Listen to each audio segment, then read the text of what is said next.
Hello, everyone. Hey, what's up? Back with another live commentary, but this is going to be quite different from the ones I've been doing recently, not only because I'm joined by a guest, there is Jess Graham, but also because this is a big, ambitious one that I've been thinking about for like over a year and had different ideas and plans for. This is the Harry Potter series. Yep, the whole shebang, all the movies. So this will probably take quite a while to cover, which is fine because there'll probably be some space between them. But yeah, I'm really excited to do this. They're movies that I've always really enjoyed because I was first and foremost a book fan.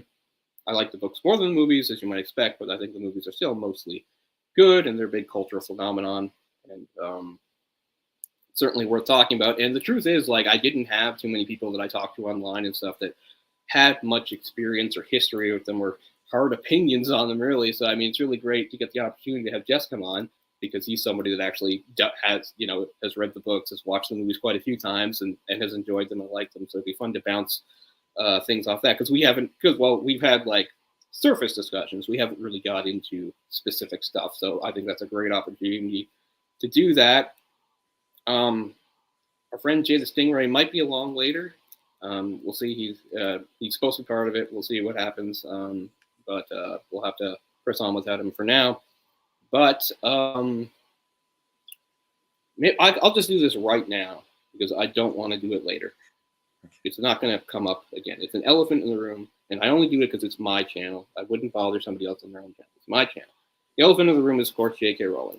No, I'm not a J.K. Rowling fan anymore. I don't like her at all. In fact, there were times where I tried to give her the benefit of the doubt for various stances and positions, but I can't do it. I don't find it defensible. I found that she's revealed herself to be an intolerant bigot who pretends to be a feminist, which I think makes it even worse. I hate her condescending attitude. I hate her sweet pretend politeness, and I hate that she uses her massive platform to spread this kind of stuff. As recently, as the Olympics that we just had, she helped lead the charge. And let's use the pun intended, witch hunt, a transgender witch hunt against an athlete from Algeria who wasn't even transgender, but because that athlete did not conform to what people like J.K. Rowling thought was actually a real woman or femininity or whatever like that, this whole scandal breaks out for no reason at all. That's the kind of harm and stuff she does, and I find it really disappointing. She's revealed herself to be this kind of person, and I really find it annoying and hypocritical that she hides behind a shield pretending that it's in defense of women or because she's a feminist. That makes me sick. So yeah, I can't in good conscience like her anymore. She created really good books. That's why we're here. And the movies, of course, are a little easier to talk about because they involve many more people besides her, many of whom do not support those views. Anyway, that's all I wanted to say on that. So yeah, I'm going to mention her as little as possible, but I can't, she is the creator and all power. I mean, wonderful. She's the most successful author of all time, and that's great. I'm really disappointed what she's chosen to do with her time and success and platform. I just can't support that kind of thing. But anyway, I just wanted that out of the way. I still like the movies. I still like the books. I'm not going to let it ruin it for me because there's a lot of positives to take out of it. A lot of great stuff. So, and anyway, and the other thing is, it's funny. It's going to seem like for some of the stuff I'm nitpicking, but that's kind of the fun of it. I'm not trying to shoot holes in these books and movies and talk about why they suck or they're bad. That's just what sometimes fans do, right? If I thought movies I wouldn't bother them. I'm bothering with them because I do like them. So throughout this, I'm maybe point out some of the problems I have or things I think are maybe plot holes or weak and stuff like that. That's not because I'm here to tear anything down. That's just for the fun of it. There's no malice involved in that. That's not something spilling over from how I feel about Rowling personally. There's nothing like that. I think she's mostly a pretty good writer, at least within the sphere of this. She's less successful endeavors outside of Harry Potter. Whatever, I'm not going to talk about that. It doesn't matter. But yeah, and the other thing is, okay, so this is mostly based on someone who, of course, read the books first, was reading the books before the movies came, and I am a book person, as anybody who's watched my channel and other channels go. So yeah, obviously I think the books are much better. I think the movies are still really well done. So a lot of this is going to be me pointing out differences between the books and the movies and saying what I think about them. So if you don't want to hear me go in the book 1,000 times, maybe you don't want to watch this. So that's it. So those are the two things. Yeah, the Rowling thing and the little disclaimer about constantly comparing to the books. That's going to happen. So if you can live with that, we'll get going. And so the first thing I'll just say in the intro is I'll ask Jess about his own personal history with these books and movies, how it started and such. So. All right. That Am I ready to go?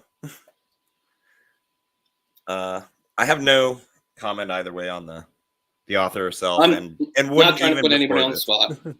Not Yeah, trying to put yeah, I anybody have on the no- spot. Like I said, it's my channel. I had to say what I had to say. I wasn't That's trying cool. to suck anybody else into it. I'm all for everybody speaking their mind too. Yeah, I and even before this, I would have no, because people say things in the past that she has that I either liked or disliked, and I'm here for the art, so Sure. I just have no comment on that. I just My wanted to get that out of the experience. way. We can completely focus on the art. Your channel, brother. Yeah. So my experience is I do enjoy books, but I am a movie buff first. I actually, and you'll probably hear me say this in the series down the line too, in the other shows, but I watched the movies first and then read the books, and we'll get to that as it goes along. Right. I don't think I started that until after watching the first 3 movies, because when the books came out, I think I was probably 16. I want to say, what year was the first book released? 97. Yeah, I was 16. It was not really right for me at that time. Yeah, so both of us are old enough that we didn't grow up with them exactly. Yeah, like some. Well, I'll get to it when I say my own. I'll say, but yeah. So we neither of us have the experience of like being a kid reading the books or being a kid watching the movies, so we don't have that perspective on it. So when that first came out, I had heard the name, and I really didn't even think much about it until the first movie came out, and even then, because I might have mentioned in the last one we did with Lord of the Rings cartoon, the witches and wizards thing when I was young, I didn't hate it, but it wasn't something I embraced as much until I was older. And so I think I had just seen the first Lord of the Rings. Somebody finally convinced me to watch that movie and thought it was all right, and more I watched them. I love them now. And then Harry Potter came along, and I was thinking, by my mistake, oh, this is just a kiddie version of the Lord of the Rings because of the Dumbledore beard and all that in the posters and such. Right. So I put it off going to the theater. I thought I'd never get into these things, even as a movie buff. And I worked with people with disabilities, and I had one younger kid. I was at the house one night getting them set up, and towards the end of my shift, he wanted to start. He got rented Harry Potter. It finally just come out on DVD or whatever. And so they popped that on, and I thought, well, I'm getting paid. So I'll watch a little bit of it. I won't be able to finish it. My shift will be over. And something about it, I didn't make it past. This is the part I really remember. So this is like 2001 now. Yeah. And I got to the train scene, and I had already stayed past my time, and I was like, I got to get going, but I'm kind of into this. I want to find out what happens. What's this Hogwarts school? This movie is now pretty interesting. So I left, and it stuck on my mind. And not that many months later, I think it ended up on HBO, and I had access to that. And I saw Harry Potter coming on, and I was like, so I prepared a night to I'm going to sit down and watch this Harry Potter movie, Harry Potter and the Sorcerer's Stone. Yeah. And now, as we later find, it was Philosopher's Stone, which I actually have the Philosopher's Stone version. I think it's really weird. Well, I'll say something about that in a second. Yeah. Yeah, I mean, that was about it. And then I watched it on HBO that night, and I was like, man, I dig Harry Potter. This is the set I have. I don't think it's bootleg, but it's really weird. Yeah, I don't recognize it. The disc even says it has all 8 films. It's the box set DVD I got a few years back. And the disc in the cover says Harry Potter and the Sorcerer's Stone, but the film is actually the Philosopher's Stone version, which that's about. Yeah, I wasn't even aware. I wasn't even aware that the movie was originally going to use the American title. I hadn't heard about it until after. They were always like, well, yeah, they changed the name to the American title of the book, but they're going to go with the original title for the movie. So yeah, to see that attached to the DVD or Blu-ray. But that's for our release. Wasn't it released in other territories as the Philosopher's Stone? Yeah, you say our release, but ours isn't the same. Our release is the exact same as the British. Okay. I wondered that. Since we're on it, I'll say, so actually, my original copy of my own, I lost a few years ago and never replaced because at some point I did pick up an American copy. So here's the American cover, which I guess everybody would know through Scholastic. But these are not the covers or this title that come out in Canada. We get the exact same as the British. And I'm not going to go on too much of a thing against Scholastic, but I hate these covers. I hate that they changed the title. And I don't know if they did it going forward in the books, but at least in this book, not only is all the British spelling changed to American, which, okay, I can accept that, but they change entire terms. They're referring to football as soccer. There's a part in the early part where where they go to the zoo, you know, with the snake incident happened, and they talk about him getting a lemon ice lolly. In this, they refer to it as a lemon ice pop. It's up through this whole book. They basically take out all the British terms, which I'm so against, because I mean, we should be trying to teach. It would be good for kids to learn that in other parts of the world they say things differently. So I'm really glad the Canadian editions were exactly the same as the British. We have the exact same from Bloomsbury, same covers, same text. So did they continue that? Because this is the only American copy I have. I don't know about later versions of the books. Yeah, so, I'm not sure. I think that's probably the book I read. Yeah. So anyway, I got this quite a few years later. So my intro, I was 15. It was 1998. The second book had just come out, basically. So like I tell a lot of people, like I was a voracious reader. My sister even more so. She's 3 years older than me. So many of the things I read growing up were passed on to me from her, and this was one of them. And it was kind of funny too, because maybe we were having a conversation about what to read or something like that. And my sister said something like, "Have you read the Harry Potter books yet?" At that point, there were only 2. And it's kind of funny because we were 3 years apart, but we were pretty close as siblings despite that. And yet my sister often would talk to me as if we didn't live in the same house, like with things like that. Like, no, if I, of course you think I'm reading stuff you don't know about? I mean, anyway. So anyway, there were 2. So she gave me her copy. So it was 98 when I read the first one. So, I mean, I liked them quite a bit. It was the third one where I really, was like, oh, these are really good. Like, these are getting good now. So I remember in the year 2000, I would have been in grade 11. I was in high school class. I had a high school law class, and I had no idea we got into the subject. But this is about sometime in 2000, right? So at this point, the books are becoming a worldwide phenomenon. So suddenly I have no idea if it had anything to do with the topic or not. But the entire class was discussing the phenomenon of these books, and that a movie was going to be made. It was going to be in production, coming out soon. And like the teacher said, has anybody here read them? And I was the only person in the entire class at that point who had read them. Again, these were 15, 16-year-olds. That's true. So I assume a lot of them would go on to read it later, but yeah. So, but it's only because of my sister. So yeah, it's a bit different. So I was not a kid. I was sort of in between. Right? I was in my teens. So I was a bit old for maybe the first books you could say, but I never had that attitude. I'm in my 40s. I read children's lit all the time. It's one of my loves. So that's another thing I'll just say really quick, and then we can on the thing is I think a lot of people that didn't have a history of reading this kind of stuff had a hard time understanding the tone of Harry Potter, because sometimes it's very lighthearted and sometimes it's very dark. Sometimes it goes out of its way to be fanciful, but sometimes it's grounded in the real world. And I think that threw people off. Like, and they'll talk about like, why is it like played for laughs if the Dursleys are like borderline abusive? I'm like, I guess you didn't like read Roald Dahl or anything, because I grew up I'm a reading, big like Roald Dahl fan. Yeah, right. Oh, he's another horrible person, by the way. Horrible anti-Semite and things like that. But anyway, great author. But anyway, great author. He wrote great books that shaped my childhood. So I was used to those sort of things, right? There was a real darkness to a lot of his books. There was sort of like the old style fairy tale where, dark shit would happen. But it was all sort of done in a tongue-in-cheek way. You could have a scene in a Roald Dahl book of cruelty, but it would almost be played off for laughs the way it was done. Something like The Terrible Twits or something like that. You go on. And the other thing is, there was a comfort familiarity to me that almost very few North American kids would have had. And that was when Rowling wrote these books, she didn't just come up with a urban sort of fantasy thing. She also revived a sort of subgenre of books that was pretty much dead by the 90s, but it was super popular from basically the late 19th century to the early 20th century over in the UK anyway, and that was the boarding school genre.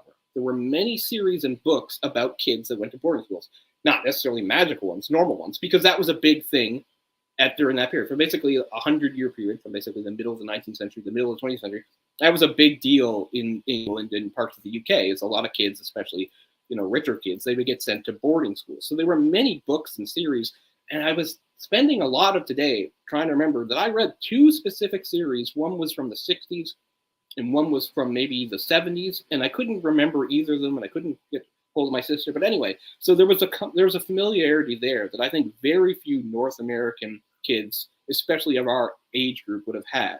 but it fit to me. So the books were not like, well, they were different. They weren't as odd as they might have been to somebody either that didn't read at all, was just doing for Harry Potter, or even, had read a lot growing up. They just didn't come across this kind of fiction. It was a different thing.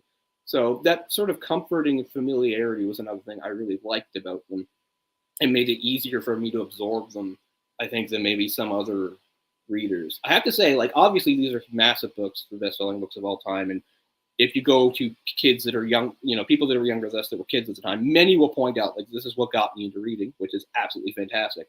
But I always think it seems like a weird gateway to reading to me, but that's me overthinking it. There's no wrong gateway to reading. I'm happy with kids, adults, whoever are reading. I think it's great. So again, I love the impact these have had. So anyway, the rest we can go on as we go. We'll get going with the movie here. This is Harry Potter and the Philosopher's Stone from 2001. Directed by Chris Columbus, so I do really think was the perfect director to start this off.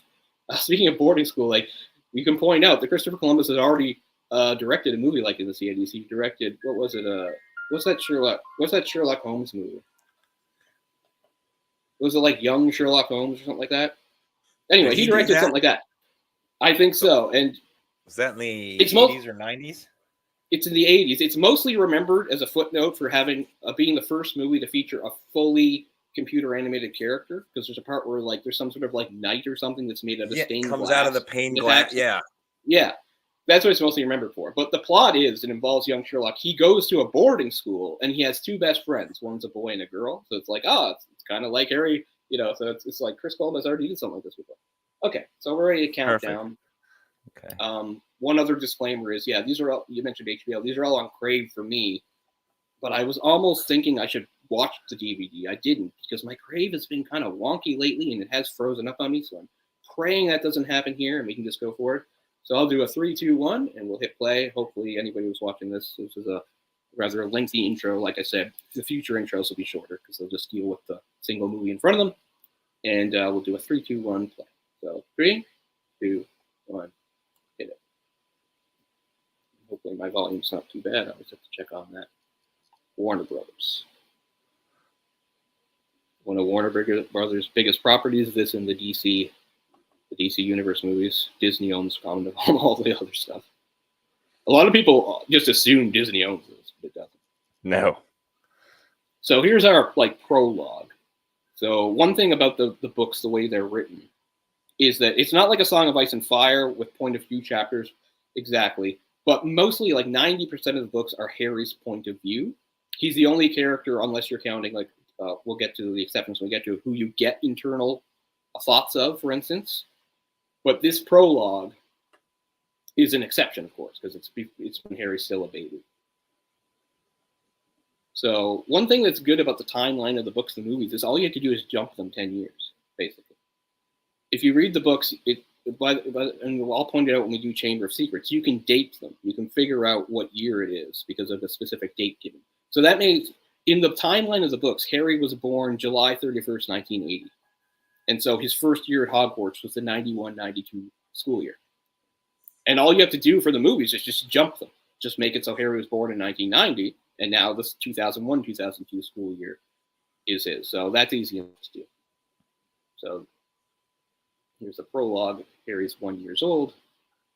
They're jumping past the Dursleys. In the books, it follows Vernon Dursley and an ordinary day he has, but he knows all the weirdness because this is the day after Voldemort's downfall, and the wizard community's already starting to celebrate. So he's starting to notice stuff. That's not in this. I don't mind. I don't think that's a problem to cut that at all. They're just going to go straight to Dumbledore and McGonagall here.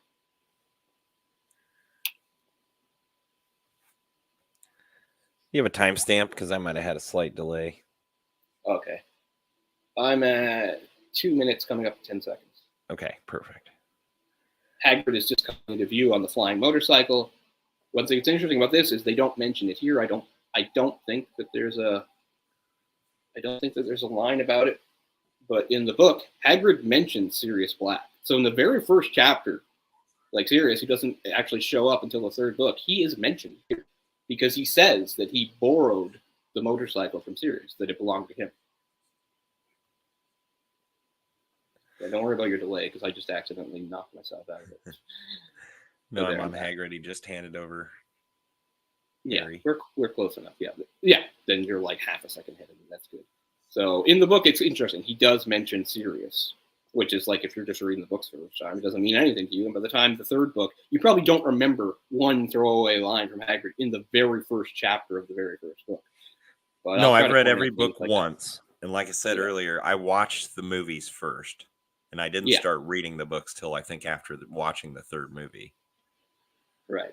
So but I found that helpful. You'll probably hear me say this every movie too. It made me love the movies more than some fans I went with who were fans of the book first. Because it's built into us to always compare it, and think about. And I mean, I'm going to be talking about that. But I'm not trying to make any argument that these aren't good movies. I think they're very good movies. Otherwise, we wouldn't be doing this. And obviously, this is the first movie. Has the least changes. It's the shortest, simplest book, so it's the easiest to adapt. So there's still some small changes here and there, but compared to what's going to happen later as these books and movies get longer, more complicated, and things have to be changed and condensed or even cut out, this is the closest. This is very close. Harry Potter. There's the lightning scar, and of course, and the type. Yep, we're right on. Yeah. The original thing. Stone. Yeah, that's cool. I love the theme. It's another really good theme. It's just as memorable and fits just as well as, like a Star Wars or Indiana Jones or Superman. I think it's a classic theme that you instantly recognize and really does evoke sort of the mysterious, magical world of Harry Potter. Yep. John Williams, right? He never misses, does he? No. I mean, he just nails it every fucking time. So, something that's happened in movies that I don't care about, but it's kind of weird, is like the elimination of blonde people. Dudley's supposed to be blonde. He's not. Doesn't matter. I'm just saying. It seems weird that like sometimes all they have to do is like dye their hair. But anyway, I don't care. It just seems like Rowling might have a problem with blonde people because Malfoy's blonde. He's blonde. Why did I think she was blonde? The only sympathetic blonde character I can think of is Luna Lovegood. Yes. Who actually has a nicer shade of blonde in the movies than as described in the books. In the books, she's supposed to be like sort of an ash blonde or dirty blonde, whereas she's just more sort of classic blonde. But anyway, the Dursleys are certainly well cast. I think if I would have read he was supposed to be blonde, I would have been irritated watching the movie at first. I mean, it's a small enough thing. It's not a big deal. Well, that's the big thing. You develop these pictures in your head. And me watching the movies first, I was able to picture the movie cast in the book and like get past, oh, he had blonde hair. No, he didn't. But okay. Yeah. And of course, I have really inconsistent opinions. Like I don't have about like what casting was good because honestly, there are characters as they're described in the book that I purposely in my head still kind of thought of differently anyway. Like I couldn't help it. Lupin's a big one. Like Lupin, who's my favorite character in the whole series, by the way. But like when Lupin shows up in the third movie, if you compare it to how he's described in the book, you'd be like, yeah, that sounds about right. Like they don't really go into great detail what he looks like, but they mostly say, that like he looks older than he is, and he's got some gray in his hair, and you know why? Because of the stress of being a werewolf and stuff like that. I always pictured Lupin as much more youthful and handsome looking, but that's on me. That has nothing to do with anything that was actually written. So there's a few times where characters don't look anything the way I pictured them, but that also doesn't necessarily mean because they strayed from the book. Sometimes it's just because my own brain constructed its own thing. So a small change here, and again, doesn't matter, is that this birthday outing actually had one more character. Dudley had a friend named Piers who they brought along. But cutting him out, you lose nothing. So. Yeah. The only thing Piers does, though, the whole thing, is when they're in the car later, going back, he mentions, he says, Harry, it looked like he was talking to that snake.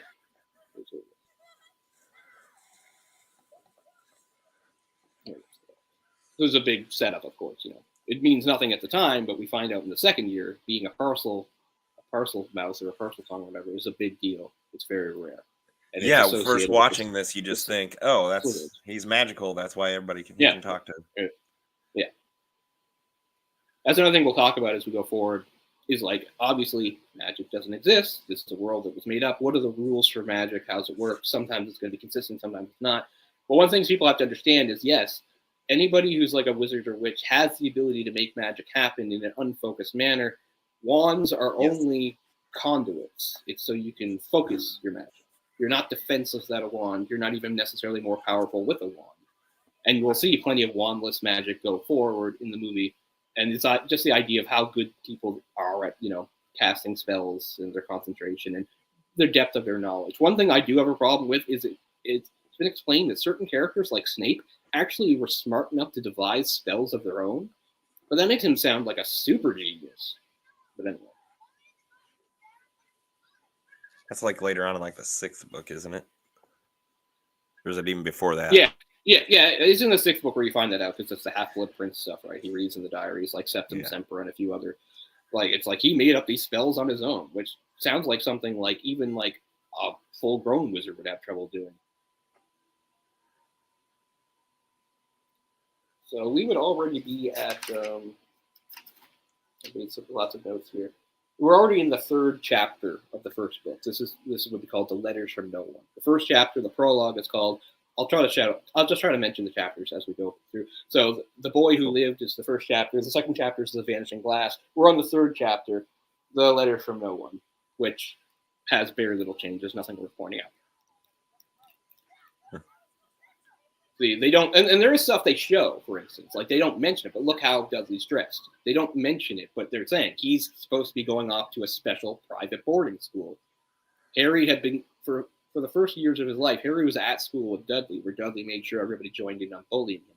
Here, there's supposed to be a split anyway. Even if a Harry didn't go to Hogwarts, he was supposed to continue going to some public school, while Dudley was going to get sent off to some special snobby private school. That's why he's dressed like that. So they do at least touch on things.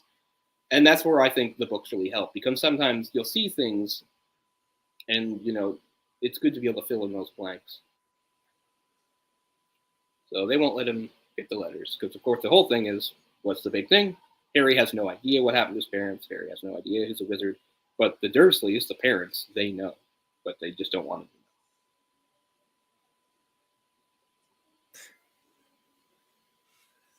There again, that was nice for me, as watching the movies first and then reading the books, because it was like they were almost fillers or help. Oh, okay, I can give me a little extra information on something that I might have just brushed past in the movies.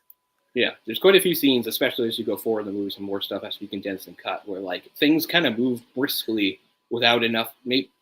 I guess I won't say not enough explanation, but almost all the times there's more full explanations given in the books. So that helps me when I watch the movies, for sure. Not like I'm saying, the movies are horrible when I'm watching stuff like that. Well, the first few definitely left me questions going, I think I'm missing a few things. And which I also like too, because I kept thinking, well, as I go further, even in the movies, I'm going to find out more about such and such, the glowing stag or whatever.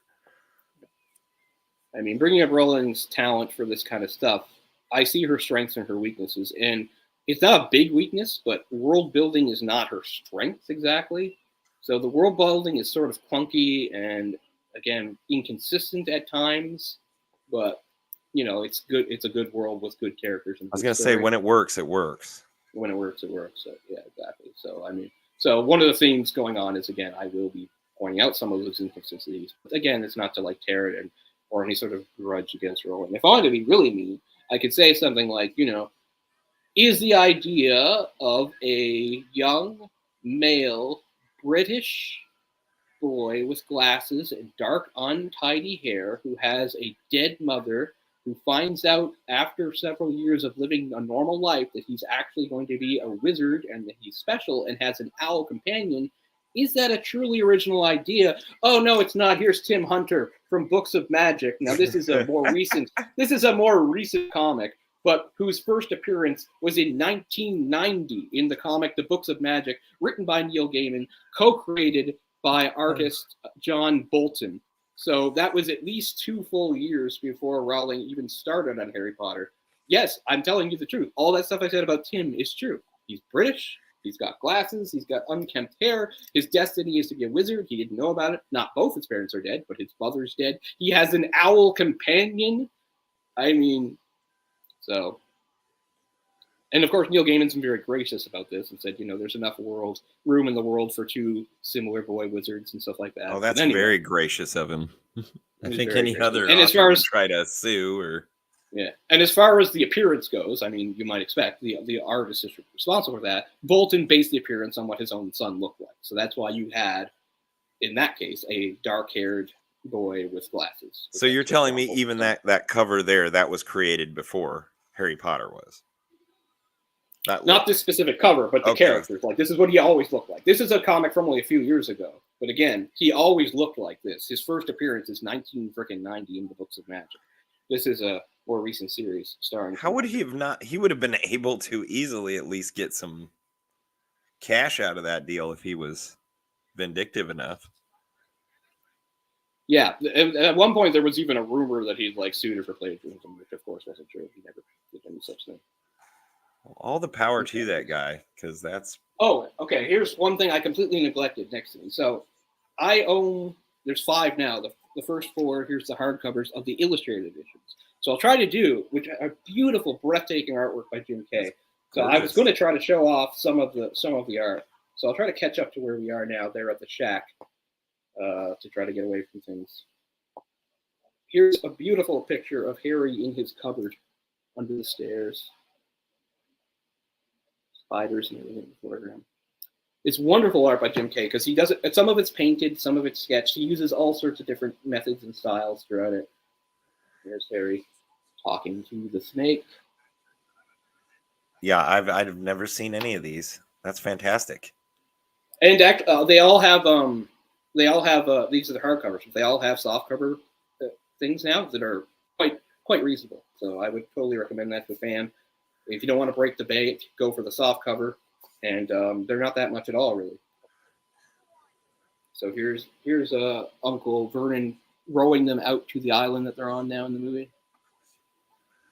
And there's a good shot of the island.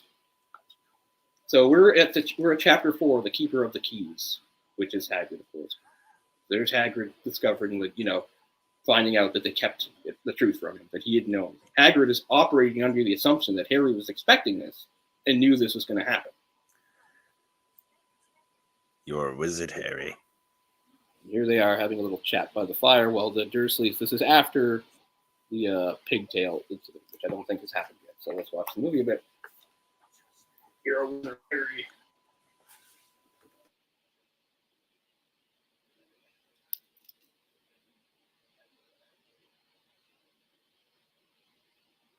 Yeah, very good casting. I forget a lot of the actors' names, and I don't mean to do them a disservice. Just I made so many notes of so many things, I couldn't make notes on everything, so I don't have it in front of me.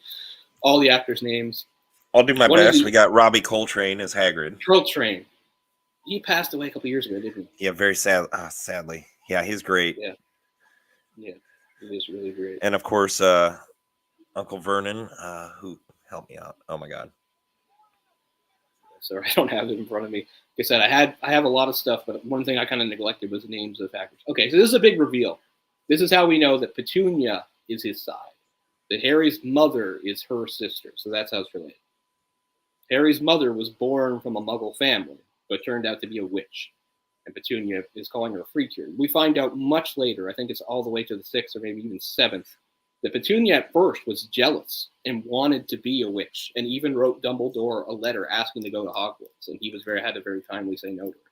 And that's one of the reasons why she became so cruel and nasty, because she hated being. We don't really find that out till later, do we? Or is that in the first book? No. That's what I'm saying. She's saying here, saying her she's a freak. I said it's much later on that we find out that Petunia actually was jealous. And there's actually a fun part too. I don't think the line is in the movie, but when she said something about her always hanging out with that strange boy, she's not talking about James. She didn't meet James until she went to Hogwarts. She's talking about Snape. And again, we don't find that out till way later. I had to look it up. Richard Griffiths played Uncle Vernon, and I think he was one of the earlier ones to pass away after the movies were finished. I remember there was a thing after the fourth movie came out that he was upset because they had originally filmed scenes with the Dursleys that they wound up cutting and just opened, they opened right at the Quidditch World Cup, even though in the book there is, there is Dursley stuff, and he was upset about that. So here's the other thing. So speaking of stuff going on, so we just saw the pigtail thing. So Hagrid, I don't think Hagrid mentions it here, but Hagrid mentions, although he does say in the movie, like he says, like technically, like don't tell anybody, technically I'm not supposed to do magic, right? Yeah, I wouldn't tell anyone at Hogwarts about that. And we don't learn why until the next. But in the book, he does say that he was expelled. He says he was expelled and his wand was snapped in half. So the joke always here is his umbrella is obviously his wand disguised as an umbrella, his repaired wand. And I don't want to get too hard ahead of ourselves, but I always thought it was interesting. When you get expelled from Hogwarts, they snap your wand in half and you're not allowed to get a new one. So where are like these Death Eaters that went to prison getting wands? Are you telling me they just put their wands aside for them? If you get expelled from school, they snap your wand, but if you go to prison for committing crimes, they don't snap your wand? But anyway, so that's one of those little things. So it's like, because the other thing about wands is any wizard can use any wand, but you're really supposed to have the fit of the right wand. And the wand chooses a wizard, as we're going to get here. Which we'll learn very soon here. Okay. So we've sped ahead here. Here's a great shot of the magic. Here's Hagrid blasting Dudley's bottom. Brilliant. I can't get the whole thing in frame, but very nice.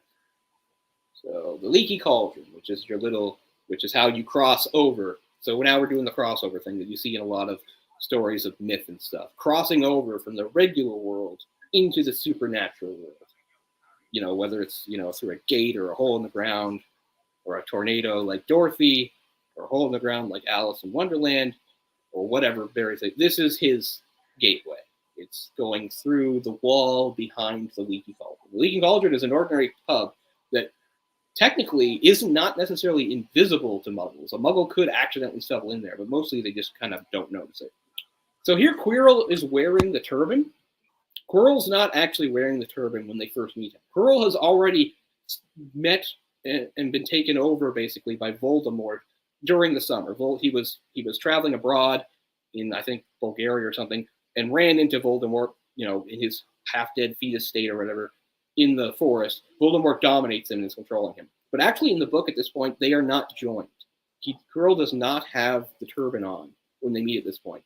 This is actually, again, I'm not sure how they're going to do the timeline here, but in the book, this is a full month. This is right after Harry's birthday.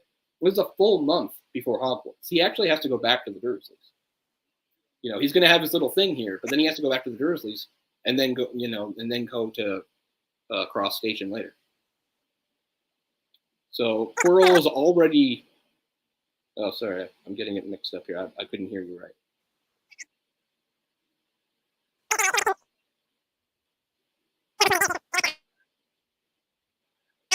Oh, crap. Yeah. Oh, okay. I've got a really bad audio issue where it's all garbled on my end. I don't know.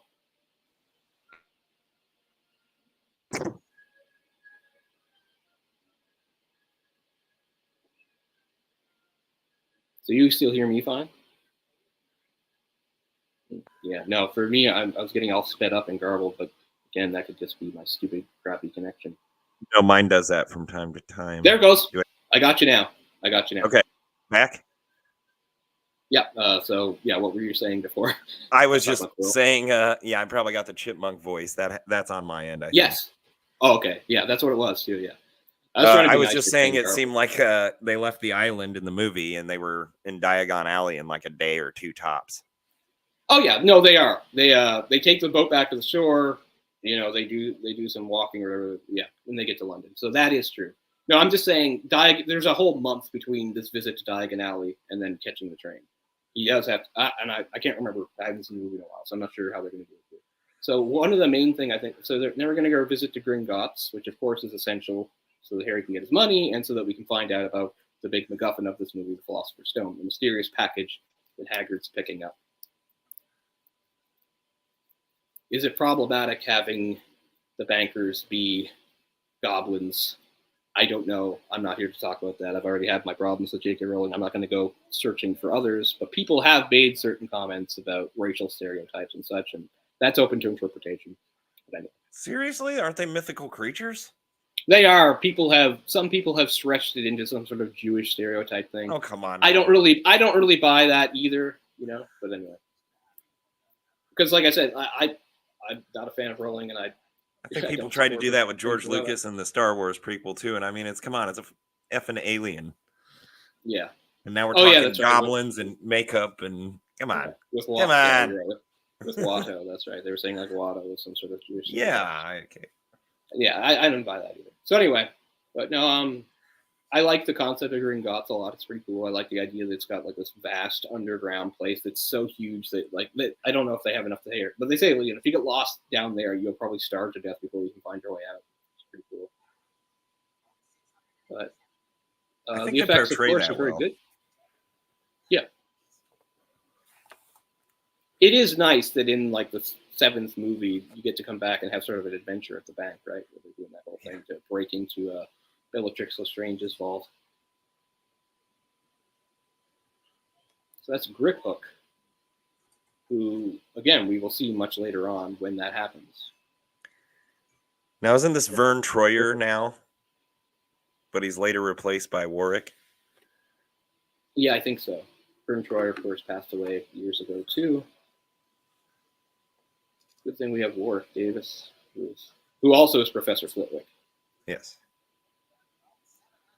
Well, that's who he is to me mainly in this. Not a big deal here, but the money system doesn't make very much sense. Like the way it works. It's like, what kind of math is this based on?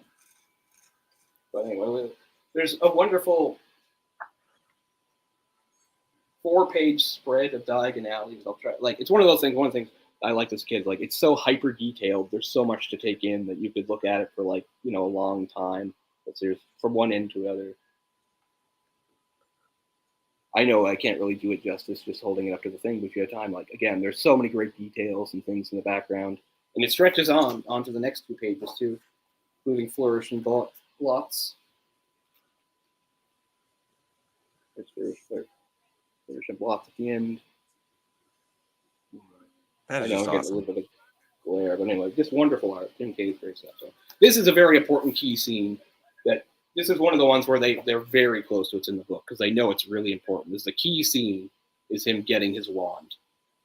It's a super important scene, sets up for the rest of the series. So while, some scenes and stuff are omitted or changed, this is a big, important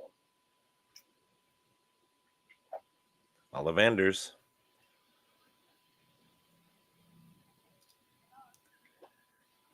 And I think he's also passed. I mean, a lot of these, they were older when they started. Yeah. So we have skipped over something that happens. Because he actually has met, in the books, he's met Malfoy by this point. Malfoy is the first other Hogwarts student he actually meets. He goes to Madame Malkin's, which is where you get your robes, and Malfoy's being fitted for his robe. And they make small talk about Hogwarts, but neither knows who the other is. They don't introduce themselves. And Malfoy just makes some off things. He talks about Quidditch, which Harry doesn't know anything about. He talks about the houses, like how he knows he can be a Slytherin, which Harry doesn't know about. And then when he sees Hagrid outside waiting for Harry, Harry points out, "Oh, I do know him. That's Hagrid." And then Malfoy says something derogatory toward him, like that he's some sort of buffoon or a savage. And he's like, and that's where he first decides he doesn't like Malfoy because Malfoy's being all snobby. And then Malfoy also says something about like your parents, though they were both our kind, right? He's like, yes, they were. And Malfoy shows his bigotry right off, saying like how he thinks Muggleborn shouldn't be there. But before he can get any further than that, Harry has to leave. So he actually meets him before he meets any other Hogwarts student, although they don't know who each other are. Because the last thing he says is, "What's your surname anyway?" And if he found out it was Potter, it would have blown his fucking mind at the time. But he doesn't find out. So that actually happens before this. They cut it, and they have him meet Malfoy a little bit later, which works fine. Mm-hmm. And I understand why, because they can't shorten this scene. They wanted this scene to actually, not be condensed. It's pretty much like in the book. They want to show that he tries a whole bunch of different stuff. They want to show that Ollivander is a weirdo that makes him uncomfortable. Ollivander's kind of like if you were playing D&D, he's kind of like a chaotic neutral guy. Like he's not a good guy or a bad guy. He seems to definitely admire some of Voldemort's stuff. He seems to just really care more about power and wands more than good or evil. But yeah, big moment getting his wand. Here's our first shot of Malfoy as he's being fitted for the robes. As you can see, pretty close to the way he looks. Good casting, yeah. But as these follow the books directly, I will eventually be able to show you characters. Maybe not in this one, but I'll eventually be able to show you pictures that Jim Kay did that look quite different from the way they look in the movie because it's following the book like pretty much exactly. So yeah, here's the big thing. I think this is the first time he hears about Voldemort, I guess. Or no, it's not the first time. No, he heard about Voldemort because he heard about Lois' parents. So the second time he hears something. You do not speak his name. That's another thing, and it's funny because in universe, Dumbledore points out how childish and stupid it is. But it's another thing that always bothers me that they don't want to say his name. They say "you know who" all the time. It drives me nuts. That's one of the reasons why characters like Lupin and Sirius I like them because they don't do that shit. They say just like, and of course Harry's supposed to stand out because he always says it. He who must not be named. See, he who must not be named, and the bad guys will call him the Dark Lord. But most people go, you know who, which just sounds ridiculous. You read like whole paragraphs of Ron saying you know who like 4 times in a row. And there's his birthday present, Hedwig the Owl, which is pretty cool. Good present. Like, again, you might think like out of nowhere, why would Harry give his owl such a strange name? It's somewhat explained in the book because it's a name he found in one of like the school books he was reading. So he wanted to give her like sort of a wizardish name. And this, it just sounds like he pulled it out of his ass. But anyway, H is obviously a big thing. Harry, Hermione, Hogwarts, Hagrid, Hedwig. There's a lot of H's.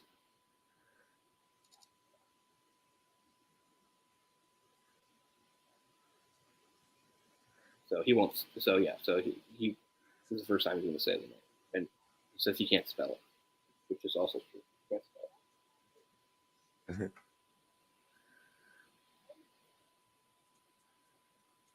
But it's actually here that he finds out about Slytherin House. It's actually Hagrid that says there wasn't a witch or a wizard that went bad that wasn't in Slytherin. In the movie, they're going to give that line to Ron a little later. There's a whole thing about Ron. Wait till we get to Ron. Godric's Hollow.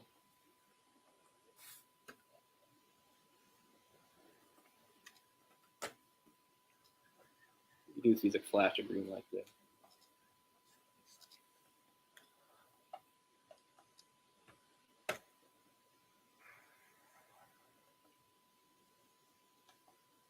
Of course, we don't know why he tried to kill him. Hagrid has a line that's not in the movie where he says, like, maybe he just wanted to make a clean job of it, or maybe he just liked killing by then. But we actually know it wasn't either of those reasons. He was there specifically to kill Harry because of the prophecy that he learned about from after Snape had overheard it and recorded it to him. Codswallop, in my opinion.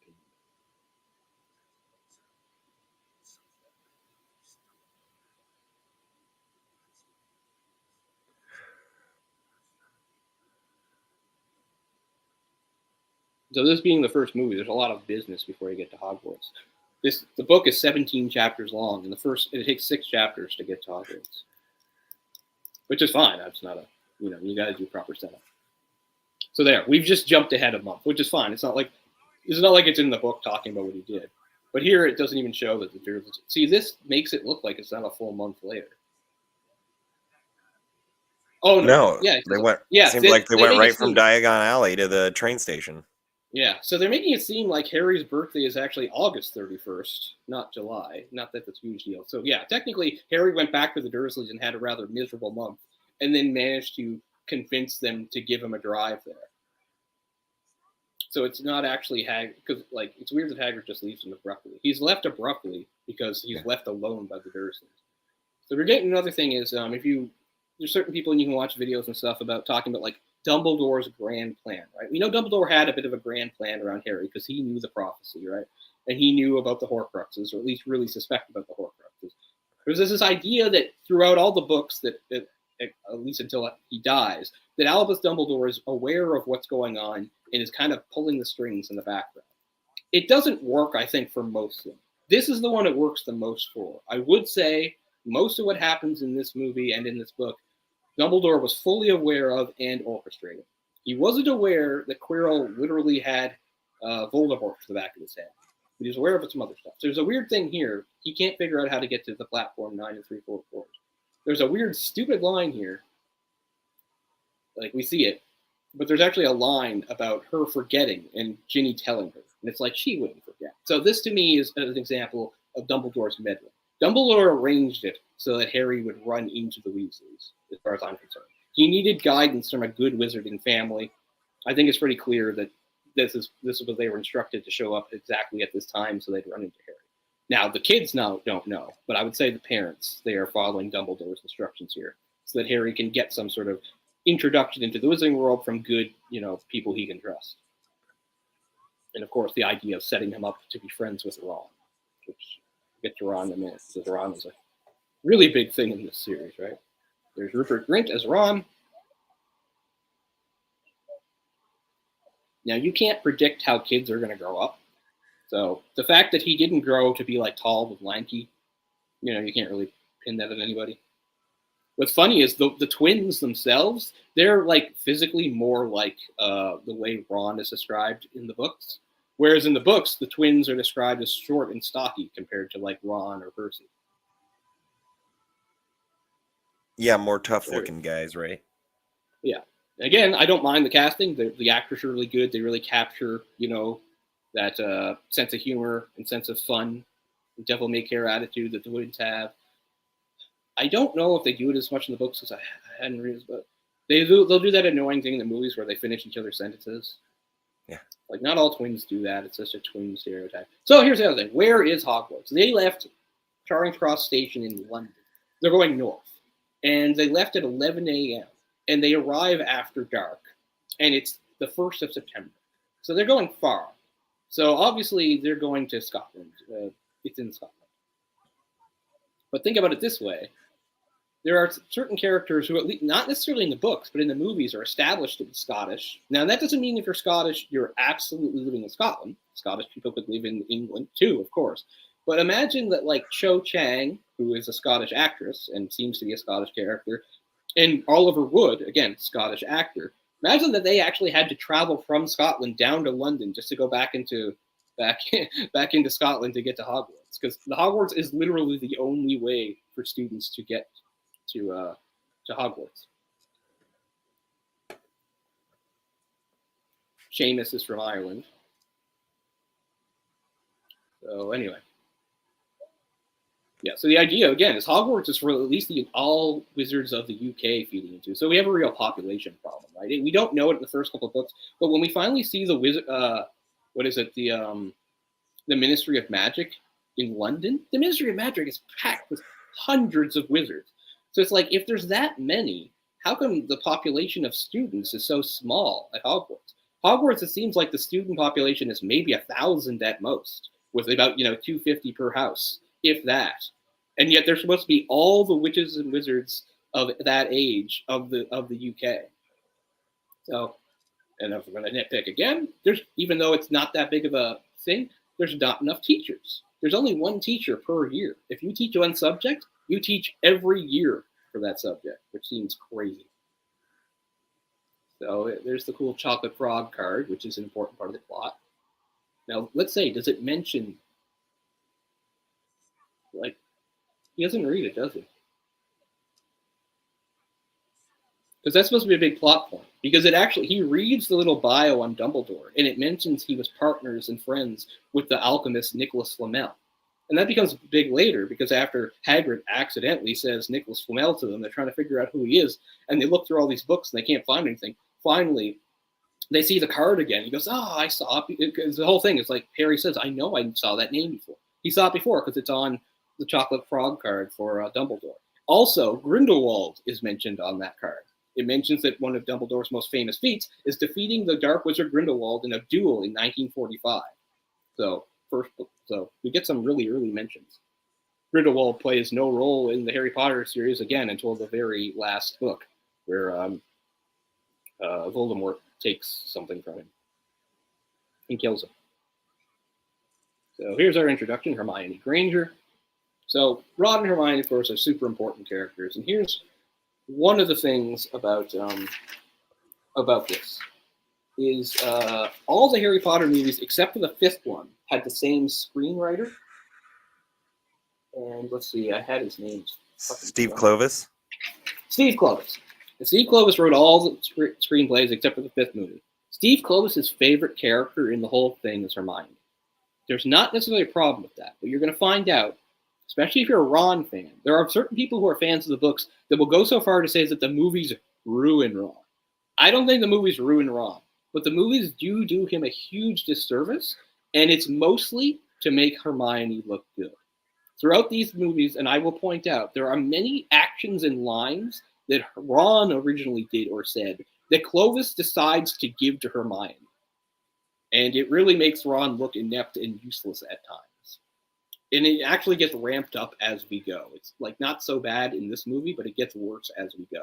So some people get really upset about that because it is supposed to be understood that Ron is his best friend. In the movie, it seems more like Hermione is his best friend.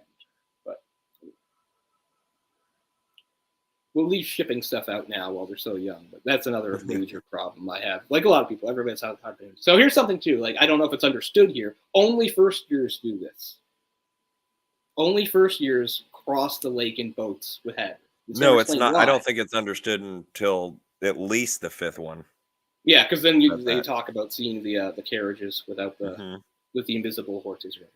So anyway, this is the best part of the movies is Hogwarts itself. I mean, it is so close to what I imagined. Sometimes it's better than what I imagined, right?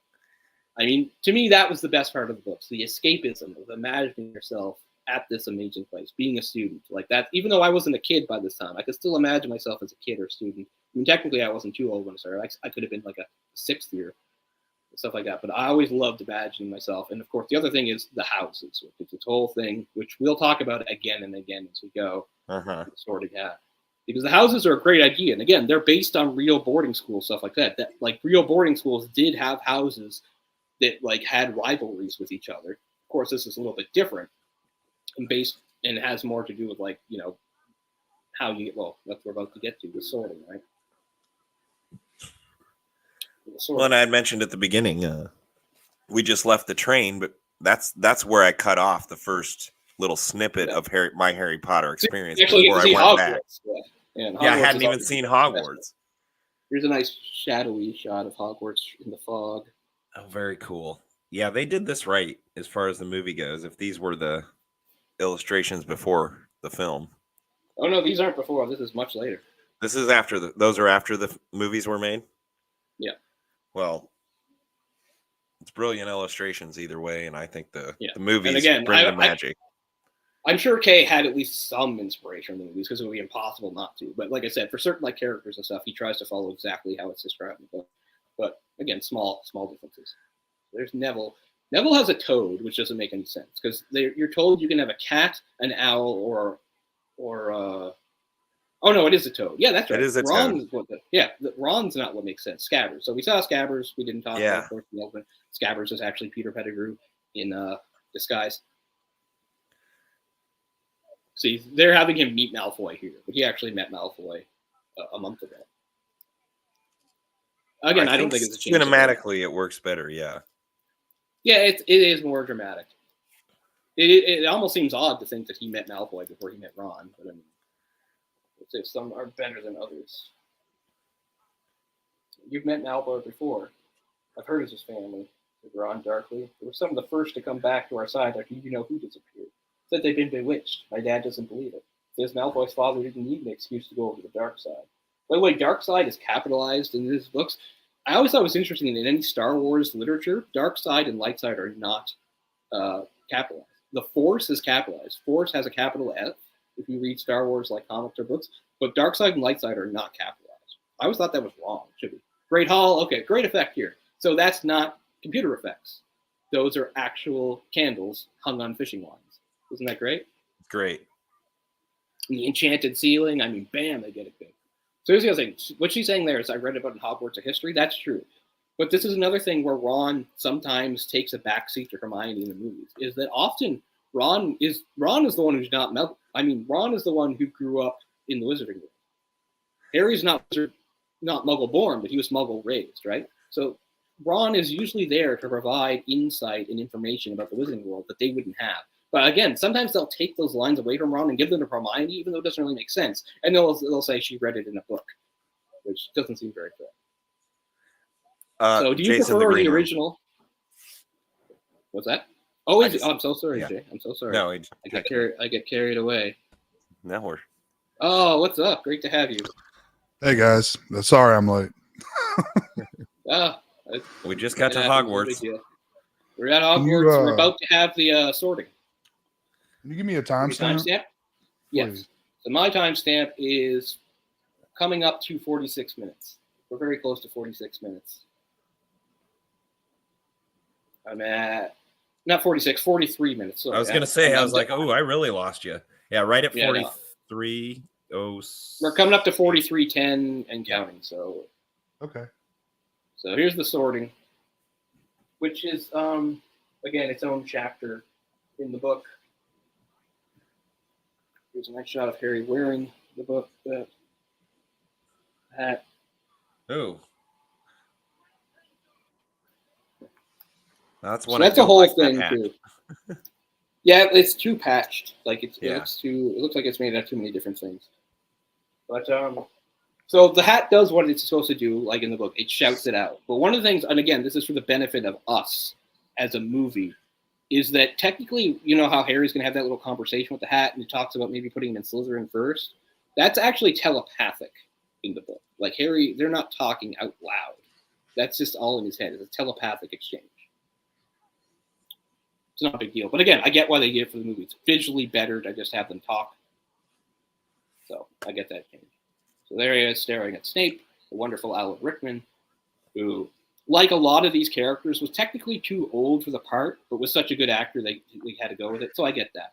Because like Harry, because he's the same age as Harry's parents, and so is Sirius. And, you know, they'd all actually only be in like their late 30s when Harry starts his first year at Hogwarts. But obviously the actors are much older. But I don't think it really breaks it too much.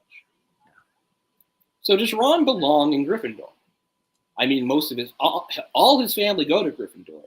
And you could say Ron is brave. But in the movies, they don't make him brave. So that's a problem, right? Because Gryffindor's, their main thing is supposed to be bravery.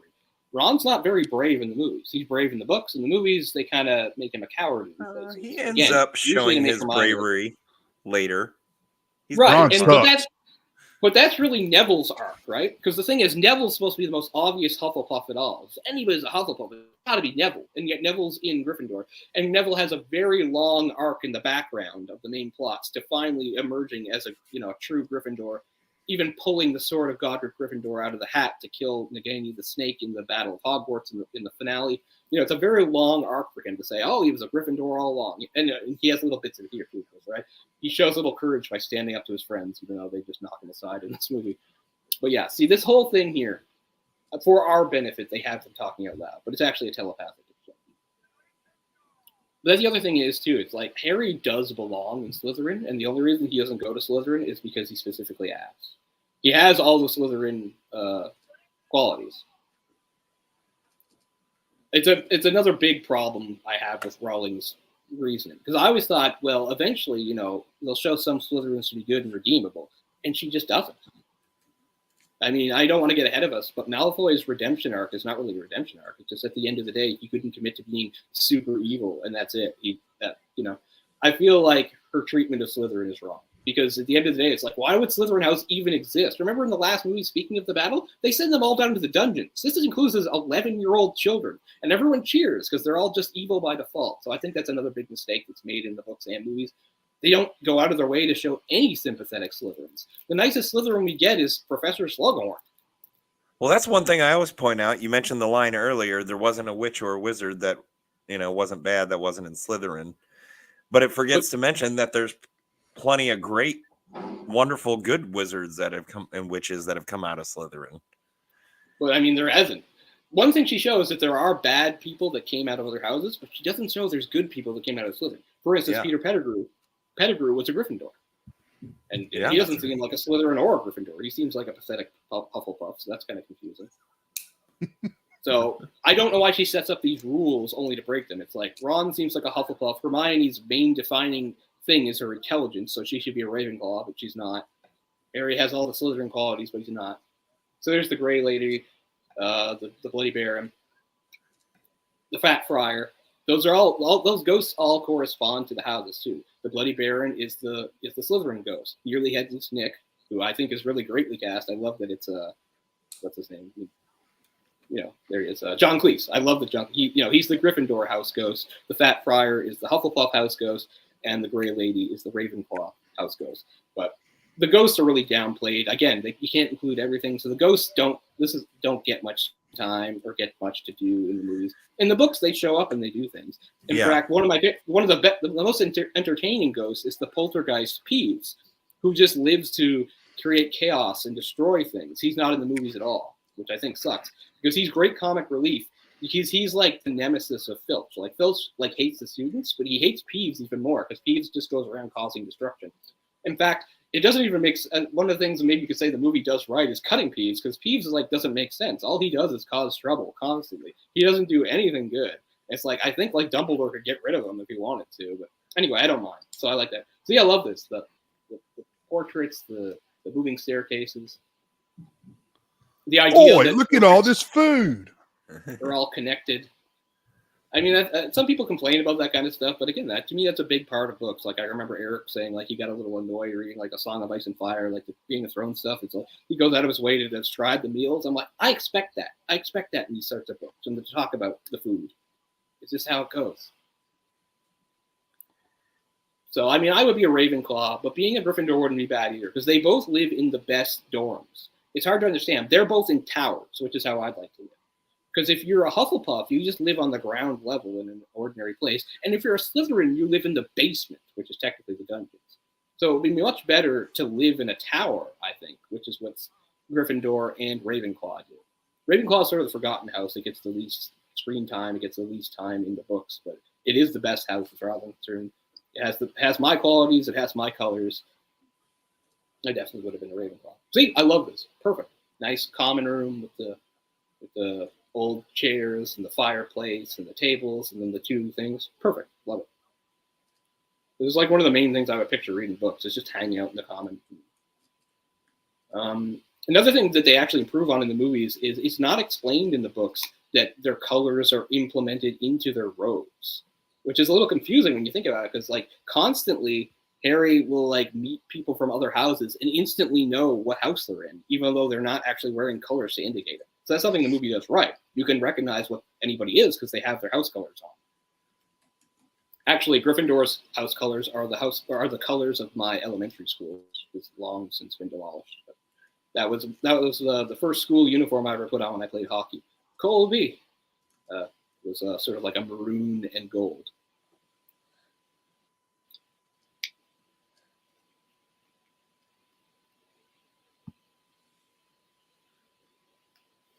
Oh, hello there, Caitlin. I'm sorry. I just babble so much that I don't notice the chat a lot of the times.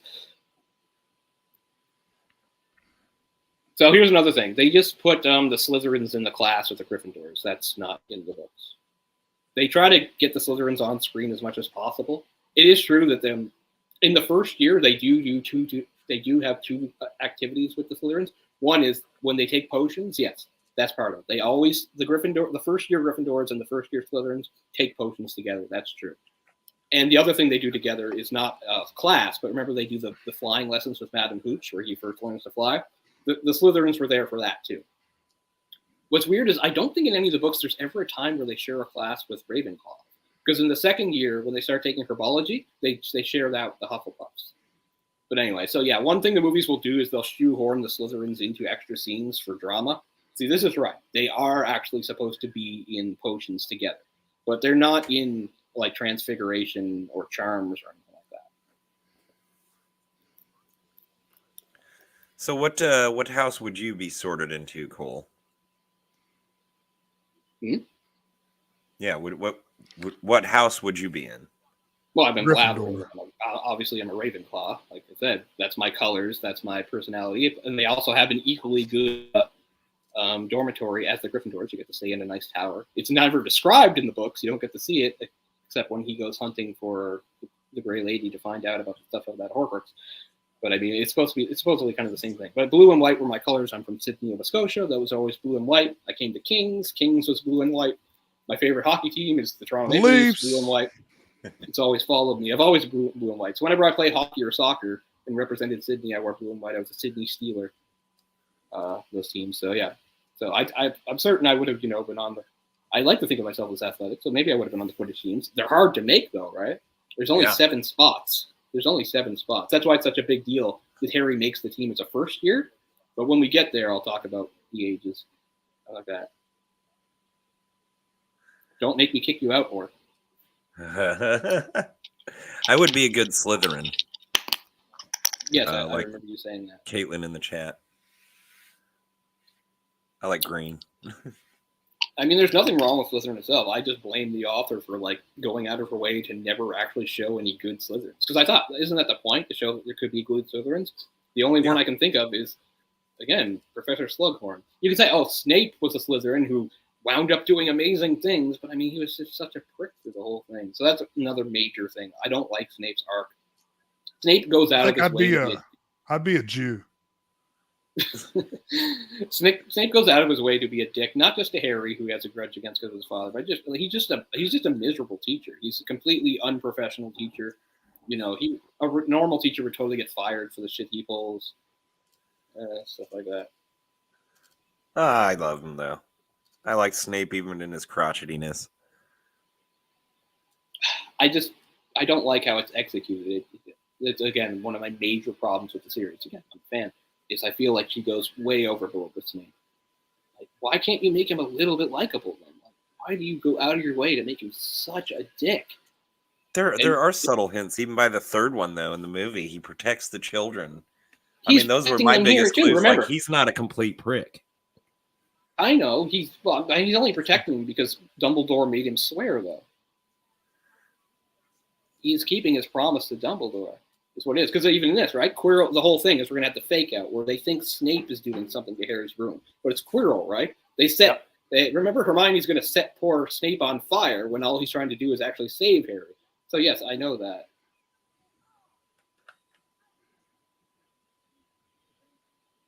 That's my favorite of the books, Caitlin. Yeah, maybe we can look into that. It might take a while for us to get there. It's hard for us to... We might have to really space these out. But, I mean, yeah, that's a possibility going forward, because that's my favorite. It's not my favorite book. It's my favorite movie, Prisoner of Azkaban. I think it's the best of all the movies, and we'll get there. So where'd Jay go? Because I was going to tell Jay he would be a good Hufflepuff. I'm sure he'll be back. I had a buddy who wasn't into we got him into these out in California, and he just kind of a stoner dude. And he's like, Hufflepuff. That sounds like my puff. Yeah, exactly. So this is like the book suited him. The Slytherins are actually supposed to be here.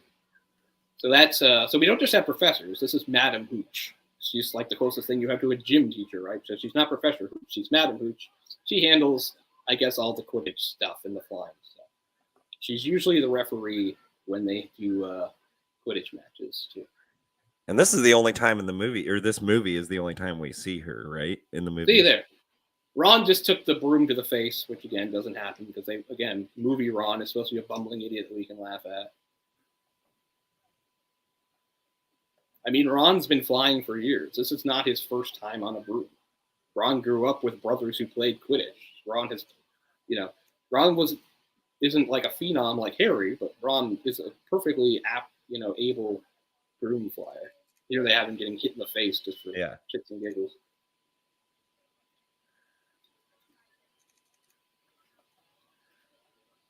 Neville, what are you doing?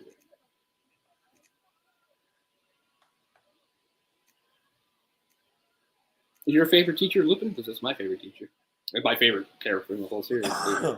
Lupin's my favorite character. And again, really another thing that really pisses me off. Yeah. It's not my favorite, but I really, really like him. Oh, I was asking Caitlin in the chat, but good to know that. Oh. That's another thing. I hate that he gets killed. Spoilers. I hate that he's killed off. I hate that he's killed off page and off screen. I think she actually got such a backlash from that. That's something she did apologize for and seemed to think that maybe if she could go back, she would have done it differently. At least if you're going to kill him, give him an on-page death where it means something. Not just, here's his dead body. He got killed. The aftermath. Him and poor Tonks. But yeah, he's my favorite character. But I picture him very differently, not just from the movie, but even from the way he's described in the book. I don't know if you're here earlier, Caitlin. Like I said, I have very kind of inconsistent opinions on some of the casting because some of it's like, oh, it's not, they are different than how they're described in the book, and people can understand that. But sometimes it's just different from how it formed in my brain without any really real reasoning behind it. So I'm not trying to say I can defend these positions because some of it is just, weird personal feelings, And that's really what I'm trying to do with these movies. I'm not trying to take some sort of like unassailable position that everyone just has to agree with or logic them to death with. I just have some very specific opinions, and sometimes they're not even based on anything that, tangible or rational. It's just, I read the books, I watched the movies. This is going all the way back to 1998, so it's pretty complicated.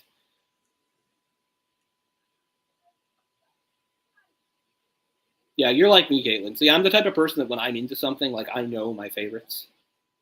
Like I can, like I'll often ask people, like somebody might mention a band, like not necessarily a band they love or anything, but they're like, oh, they're pretty good. I'm like, what's your favorite song? Like, I don't know, but I know my favorite songs for like most bands, even if it's a band like I wasn't a fan of. Like I usually know what their favorite song is, and I'm that way with most things. I usually rank things. I have, an order in my mind for what I like more than other things. So yeah, when it's something I'm into, I almost always know, what my favorite this or that is.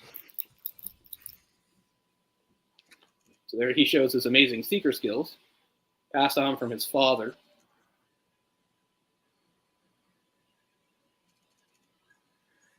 Man, I got too many favorites in this though. It's because I do love Snape. I do love. I mean, as far as I like Harry, I like Ron, I like Hermione.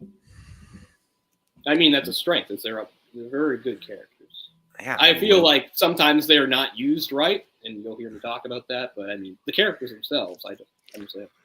And this is the same. Them knowing it was going to be so many movies going into it, them probably casting was probably a nightmare. Oh yeah. Like, how do you predict? What was the span? Like 10 years that they made these movies? Yeah. As I said, like with Ron, he didn't really grow the way Ron is supposed to, but you can't predict that, right? Like it's not Rupert Grint's fault or their fault that he didn't grow into like a tall, lanky guy. I mean, how he's and Neville as well. Yeah, he grew into a tall, lanky guy, and he wasn't supposed to really be. He's supposed to be pudgy through the whole time, right? So now we're into the Quidditch stuff, which kind of fades in and out of the background in importance in the movies, but it's always in the books. Like in the books, at the end of the year, you always know who won the Quidditch Cup. You always know who won the House Cup. But in the movies, it gets less important as you go.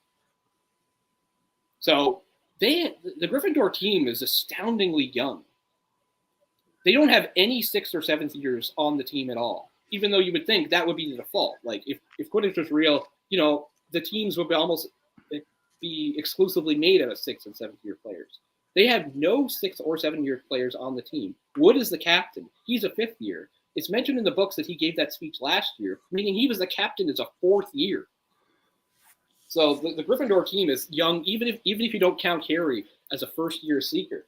The twins are 2 years older than Harry. They're 3rd years. And then I don't know if Angelina is the same. Angelina is, I think, the same age as them. Katie is 1 year older, I think. Katie Bell is 1 year older than Harry. Alicia Spinnett's the one I don't know. I can't remember what Alicia Spinnett's. But anyway, they're all young. They're all 5th year and under. So they're a super young Quidditch team. Hey, is Hagrid the fat guy?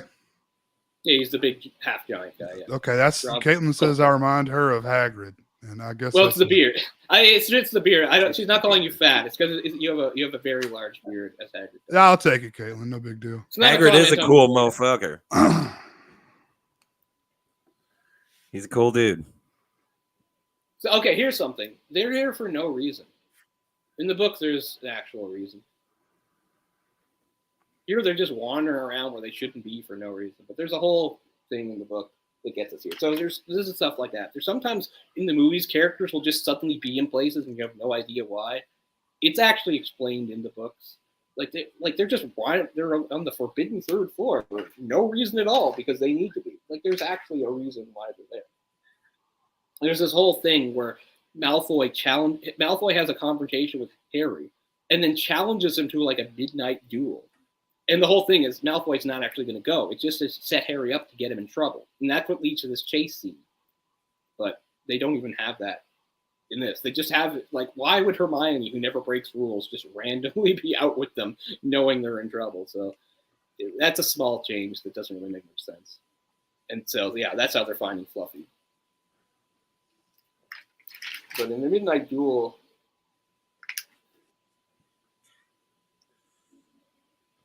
and Neville's actually with them too. That's the other thing. Neville's supposed to be with them. Neville got locked out of the tower because he forgot the password, which is a big thing about Neville, right? He can't remember the password.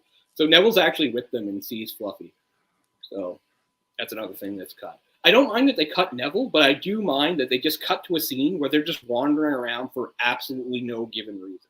There's a whole setup. Malfoy lured them into a trap. Hermione reluctantly went with them to try to keep them out of trouble. And then they were being chased by Filch, so they escaped into the room and they found that. And the movie is just random. They're just walking around for no reason given. And it really doesn't make sense for Hermione because she would never do that. So, anyway. And just to let everyone know, I don't know anything about these movies or the books. So these guys were going to teach me about this stuff as we go on. Yeah. So that's why I sound so stupid, because I am. And that's why we missed the intro. Otherwise, I would have. Yeah. Otherwise, I mean, if you were here for the intro, I would have asked you about what your actual personal experience with the books and movies and stuff is, and we'll have to get to it at a later point because there's just too much going on here. So yeah, there's Oliver Wood, a fifth year who is not necessarily Scottish in the books, but it's obviously Scottish in the movie, and he's more sympathetic in the movie. In the book, his obsession with Quidditch is like so crazy. Like he sounds like he does not care if people like die or anything happens as long as Gryffindor wins. I get it. He's been at Hogwarts for 5 years at this point, and Gryffindor's never even made it to the final, let alone won the Quidditch Cup. So he's taken on, the role of captain and become kind of desperate. But they don't show it as much in the movie, which is fine, which makes it more likable. In the book, he sounds kind of insane and obsessed. Yeah, I like Oliver Wood in the movie. He doesn't have a huge part, but his presence is pretty strong for a minor role. Make a fair beater. So this is a good chance to talk about the rules of Quidditch. And again, the main thing people always say, right? It's like, we had to make Harry special and make a special position for him to speak the Seeker. But if a Seeker gets 150 points and once the snitch is caught, that automatically ends the match. Like, why should anybody even bother with the quaffle and scoring points? And one thing I have to think is there must be a specific rule that says chasers can only deal with the quaffle. Because think about this. If I was facing a team, especially a team I didn't feel good about my chances with, what I would do is I would have two of the chasers keep doing their things, but I'd say, you third chaser, you're going to be like another Seeker. You're going to help find the snitch. Maybe technically you're not allowed to handle the snitch, but you can look for it and you can help our guy find it faster. So, I mean, there has to be like, all sorts of rules that I'm sure are maybe mentioned in books and stuff like that. But at the end of the day, it's just problematic because they had to invent like a special position. It's not special enough that Harry is the first year to be on the team in 100 years. He also needs to have a position where he can like win the match instantly. But no big deal. Also in the book, speaking of capitalized, the snitch, the bludgers, and the quaffle are all capitalized.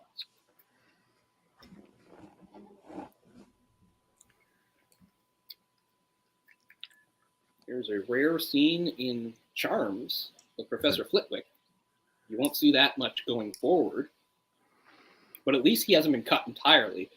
A teacher that's been cut entirely for the movies is the only ghost professor, Professor Binns, who teaches history of magic. The main point of the history of magic scenes in the books is to give Harry and Ron and Hermione a chance to talk to each other about stuff. Because the thing about Professor Binns is, he's like, all he does is drone on in lectures, and he doesn't pay any attention to what the class is doing or if they're taking notes, and he never changes the lesson plan. Like, they never have to actually do anything.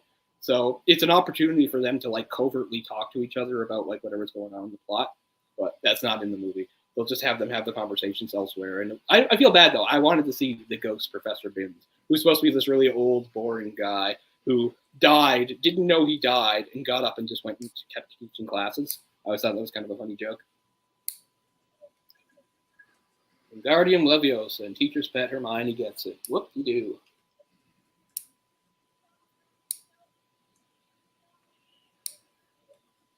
And the running gag of Seamus blowing stuff up.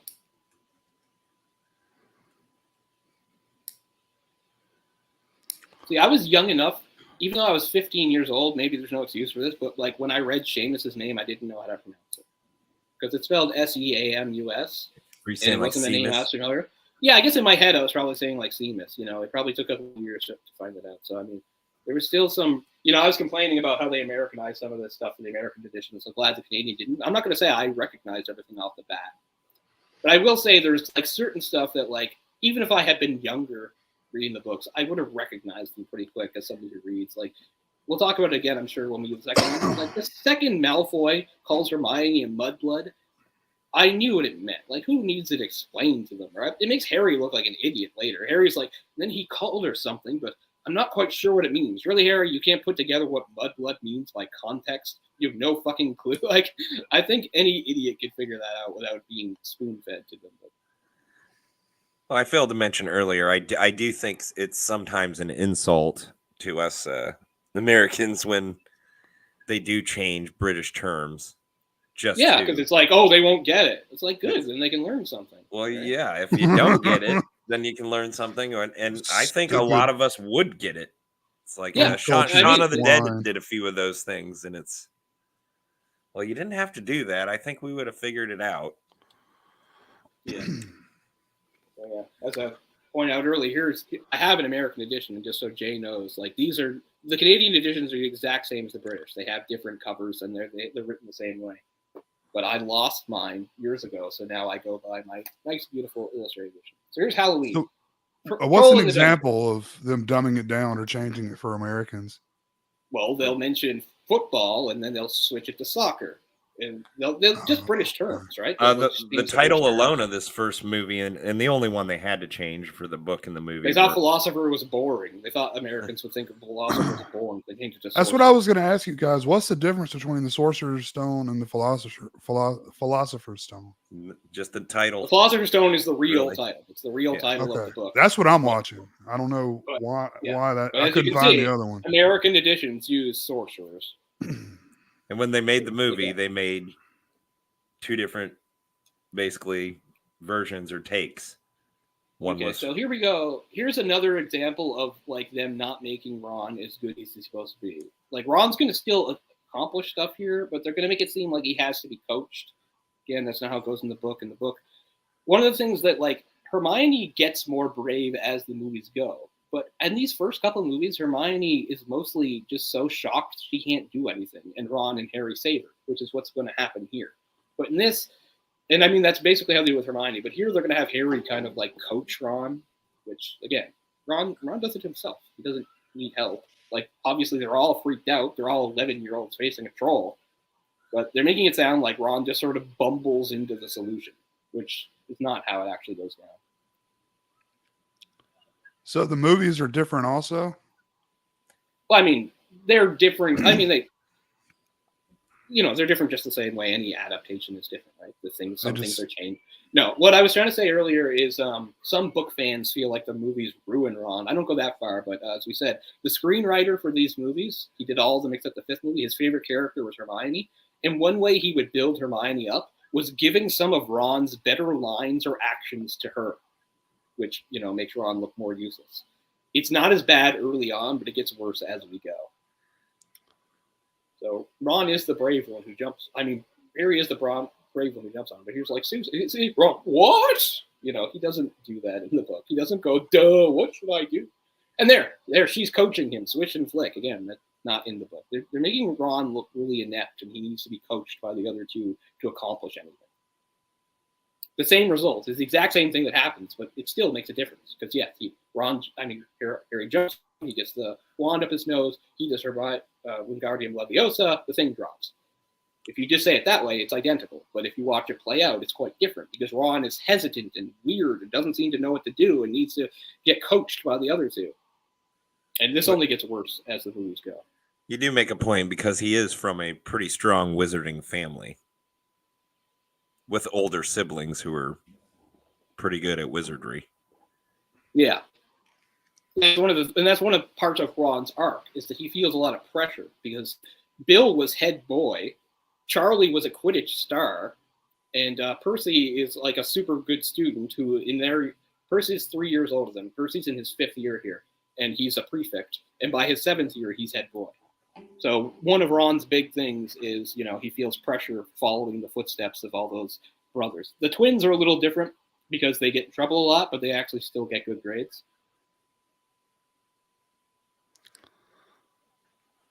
So these stupid Americans won't know what a corridor is, so we've got to change that to hallway. But yeah. Plus awful covers. I hate all the American covers. They're garbage. They deserve much better. Wow, that is terrible. It is terrible. They don't get better.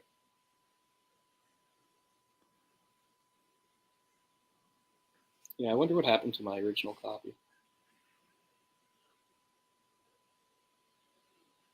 Because I actually have a bit of a story about those two, but that'll come probably for our 4th one because it coincides with the release of the 4th book. But if you haven't figured it out, if you're a reader, I think, and you haven't yet, they are definitely worth a read even as an adult. And the movies are a hell of a lot of fun, no matter what age you are. Oh, for sure. As I tried to give it's like I'm like ripping the movies apart and nitpicking, but that's just for the fun of it. Obviously, I like the movies and think they're mostly good. I wouldn't be doing this if I thought they were shit movies. I like the movies.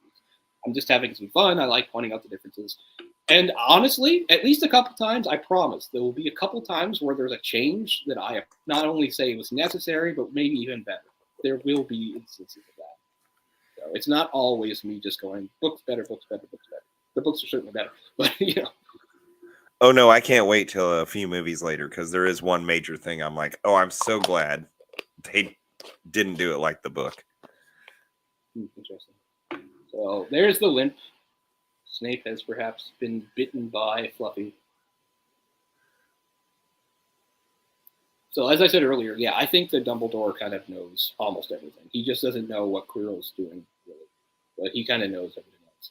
I think the people that have that Dumbledore controlling everything from behind the scenes overarching plot, I think that falls apart as you get further, but I do think it mostly works for this very first story.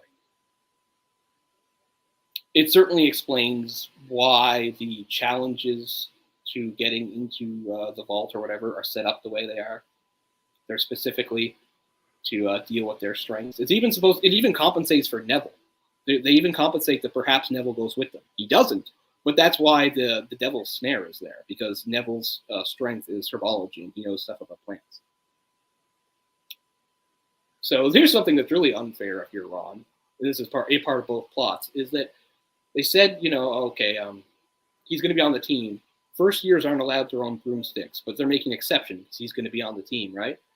So McGonagall, either out of pocket herself or out of some petty cash that the school has, just bought Harry the most expensive broom on the market. And I think it was out of her salary. And Harry's actually wealthy enough to afford one himself. So it's kind of a double kick in the teeth to Ron, who is poor and can't afford that kind of stuff. And Malfoy's always making fun of him for it. And then Harry could actually afford one and gets one for free anyway.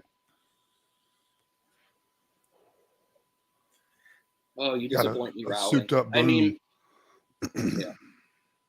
You disappoint me, Rowling. I mean, you were forward enough to have a sport where trans people wouldn't even be an issue because Quidditch is totally co-ed. Which I always thought was very cool and forward. Yeah, that's true. The Gryffindor team is unique. They have all their chasers are girls. Boy keeper, boy beaters, boy seeker, 3 girl chasers. So I'll point out some of the Quidditch details just because they're not necessarily brought up. Brink Stadium looks great. Love it. Very good. And that's right, Lee Jordan, even though he's only a second-year student, Lee Jordan gets to do the commentary. They don't get to do it as much, but one of the running gags is Lee Jordan, being a Gryffindor, is super biased. And not only is he super biased, but he'll often go on tangents about other stuff. Like at one point during this match, he talks about how hot he thinks Angelina is, but that's not actually happening.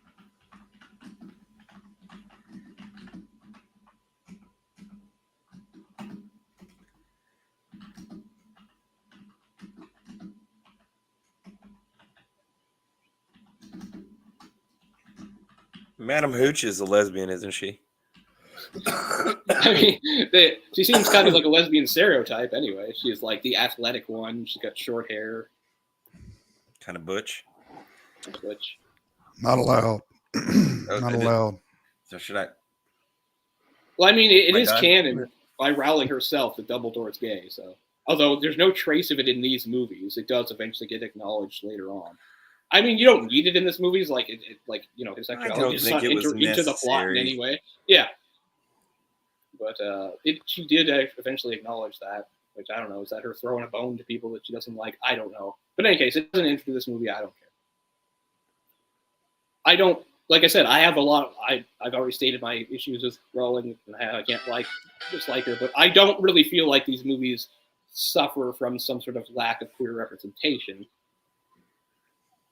I don't really hold that against them, because the school is a lot smaller than you think it should be anyway. Like I said, the school's not as big as you think it would be. If it's supposed to be all the wizarding families in the UK, there should be way more students in this. Anyway, this is also the first chapter, besides the prologue, where we get outside Harry's POV, because we're going to have that whole point where, the whole thing starts happening where they think Quirrell's bewitched his room, and there's Flint. I like how, since he's a Slytherin, he has to be ugly as shit, too. Flint with his big, terrible teeth. I think it fits his character, though. Yeah. I mean, picking on Rowling again, she does really have a good characters, attractive, bad characters, ugly thing going on in most of these stories, with some exceptions, of course. The Malfoy family are good-looking family. Bellatrix Lestrange looks terrible now, but it's understood she used to be quite attractive and stuff like that. But like, she's kind of hot in a dark way. Like Pansy Parkinson, I mean, I think several different actresses play Pansy Parkinson, who's a prominent Slytherin, who's not so prominent in the movies. So I think she's been. But in the books, like, Rowling goes out of her way to say she has like a pig nose face or something like that. So again, I was like, she's really following kind of that old school Roald Dahl kind of style thing. Like, the bad guys are cartoonishly ugly. Again, there's exceptions, but there's, like, speaking of people like I know when you say you think you'd be a Slytherin, you just mean it in a totally normal, honest way.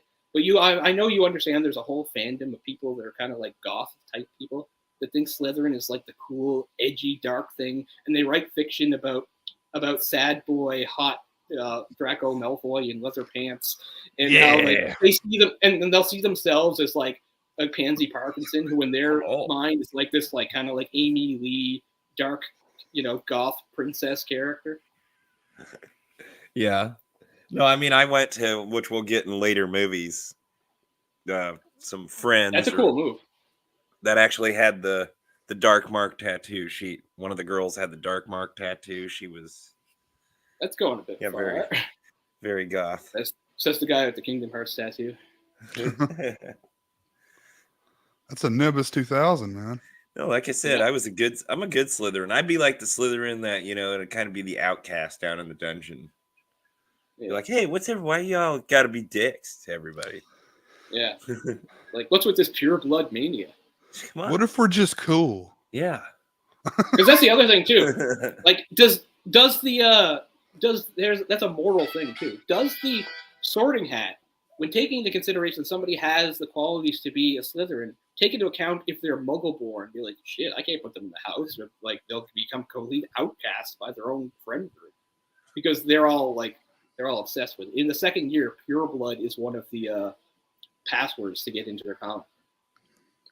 So it seems to suggest like there's no such thing as a Muggle-born in Slytherin at all, because they're all obsessed with that. So this is a movie, so we jump around anyway. But in the books, this is a rare time where we jump out of Harry's point of view, so we can see what Ron and Hermione are up to.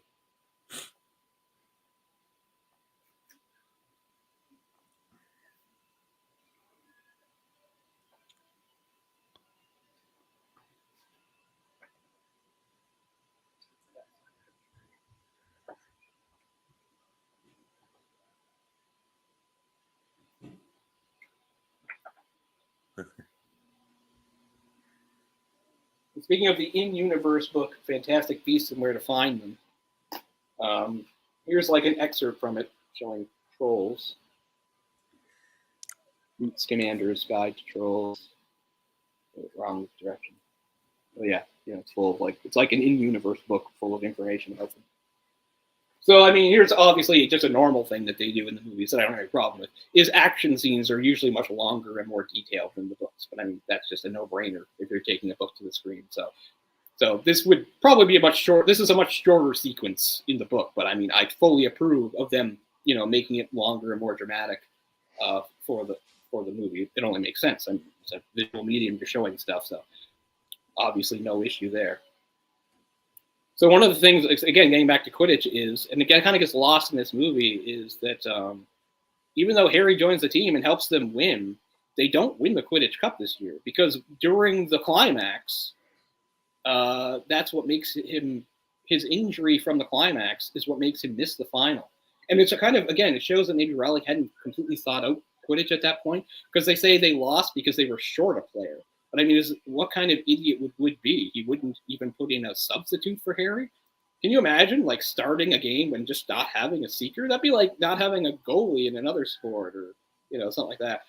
So you think there'll be in later books you find out there are reserve players. There are players that come up and replace other players. But the way she worded it, I think, just showed she didn't have that thought out yet, because she mentions they didn't win the Quidditch Cup because they didn't have Harry and they played short a player, which would be insane. It's like, well, Harry's not here and we can't even get a substitute. But yeah, so it's not till the third year, which is Wood's last year, that they actually win the Quidditch Cup. And the second year they don't win because of that whole thing where Dobby makes him break his arm, and then Professor, oh my god, so many fucking names. What's his name? The fake, the fraud.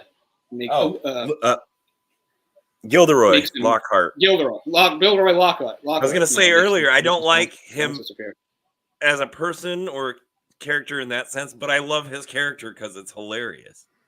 Yeah. And again, going back to some people say why did Dumbledore even hire him? Because obviously Dumbledore knew he was a fraud all along, and they say it's to expose him. But that doesn't really make sense. There's actually a line, and I'll probably say it again when we do the thing. It gets to the point where it's actually he was the only person available, because most people didn't want the job, because for the last 30 years or something, ever since Voldemort applied for the position and wasn't given it, it's been a cursed position. Nobody lasts longer than a year. So when they say Lockhart, it's why would they take Lockhart? It's Hagrid says something well, nobody else actually was even applying for that. There's the slip of Nicholas Flamel, which again, I don't think Hagrid does on purpose, but I think Dumbledore knew Hagrid would, because I really think this is all coming down to testing Harry. He knows Harry's the chosen one. He knows what he is, but he needs to test his character. See what kind of kid he really is, especially with his really hard upbringing in a Muggle family that hates him. So I do buy into the theory that the first year is mostly Dumbledore testing Harry to see and trying to control some things around him, get him to be friends with Ron and stuff like that. Isn't it interesting that wizards celebrate the birth of Jesus Christ? But I don't know. They're British. So. Tradition.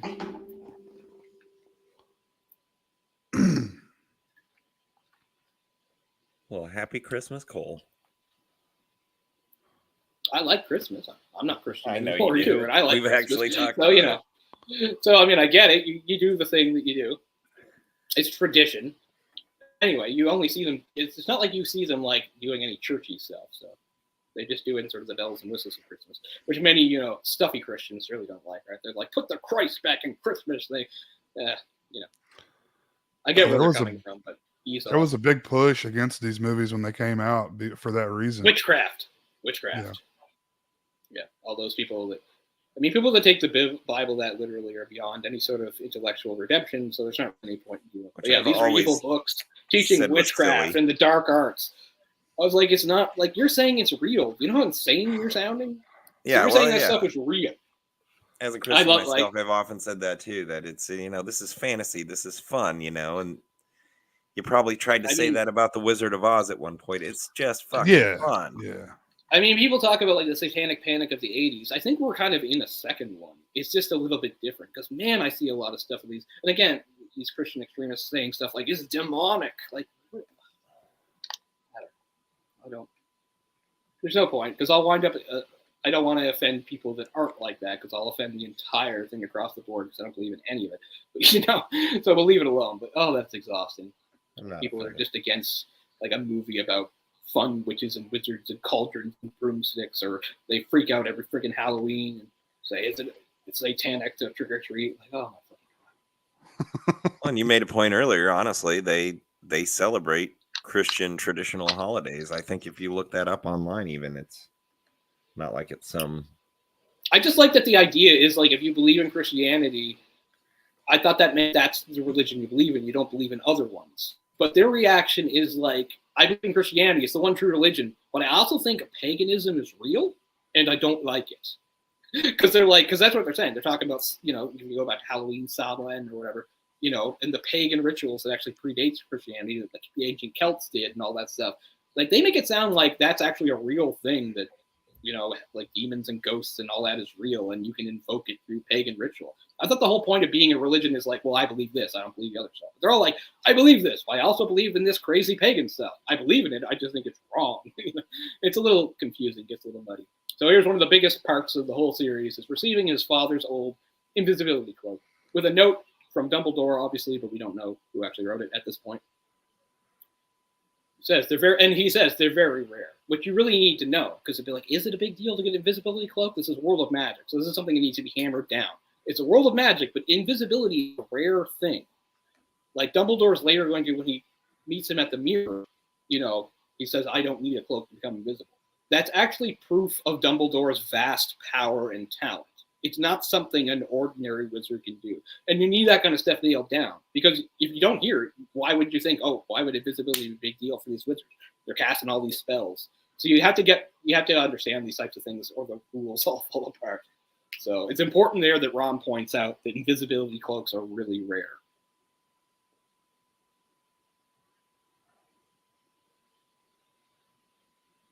So at this point, they've heard the name Nicholas Flamel, but they still don't know what it means.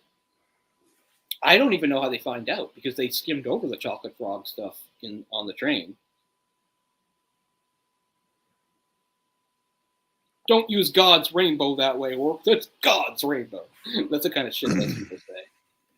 They co-opted the rainbow for their terrible immorality. Yeah, this movie is demonic. There's a pretty good continuously Simpsons book too, where it shows like Flanders with Rod and Todd reading a Harry Potter book, and he goes, Harry Potter and all his wizard friends went straight to hell for practicing witchcraft. And he throws the book down. They go, yay! They all burned in eternal hellfire forever. Oh, yay. Yeah. There's something really twisted about people that like need to believe that. I fucking love the idea of like infinite punishment for crimes that are finite, and just thinking that's great. Like, you did crimes that are finite, they might have been bad, but you know, they were in this thing, but now you're going to pay for eternity, and they think that's a normal thing. Like, that's not normal. That's twisted as fuck. Right, so the Mirror of Irised, and I can read backwards, so I didn't need it explained to me later on, but some people can't read backwards, I guess.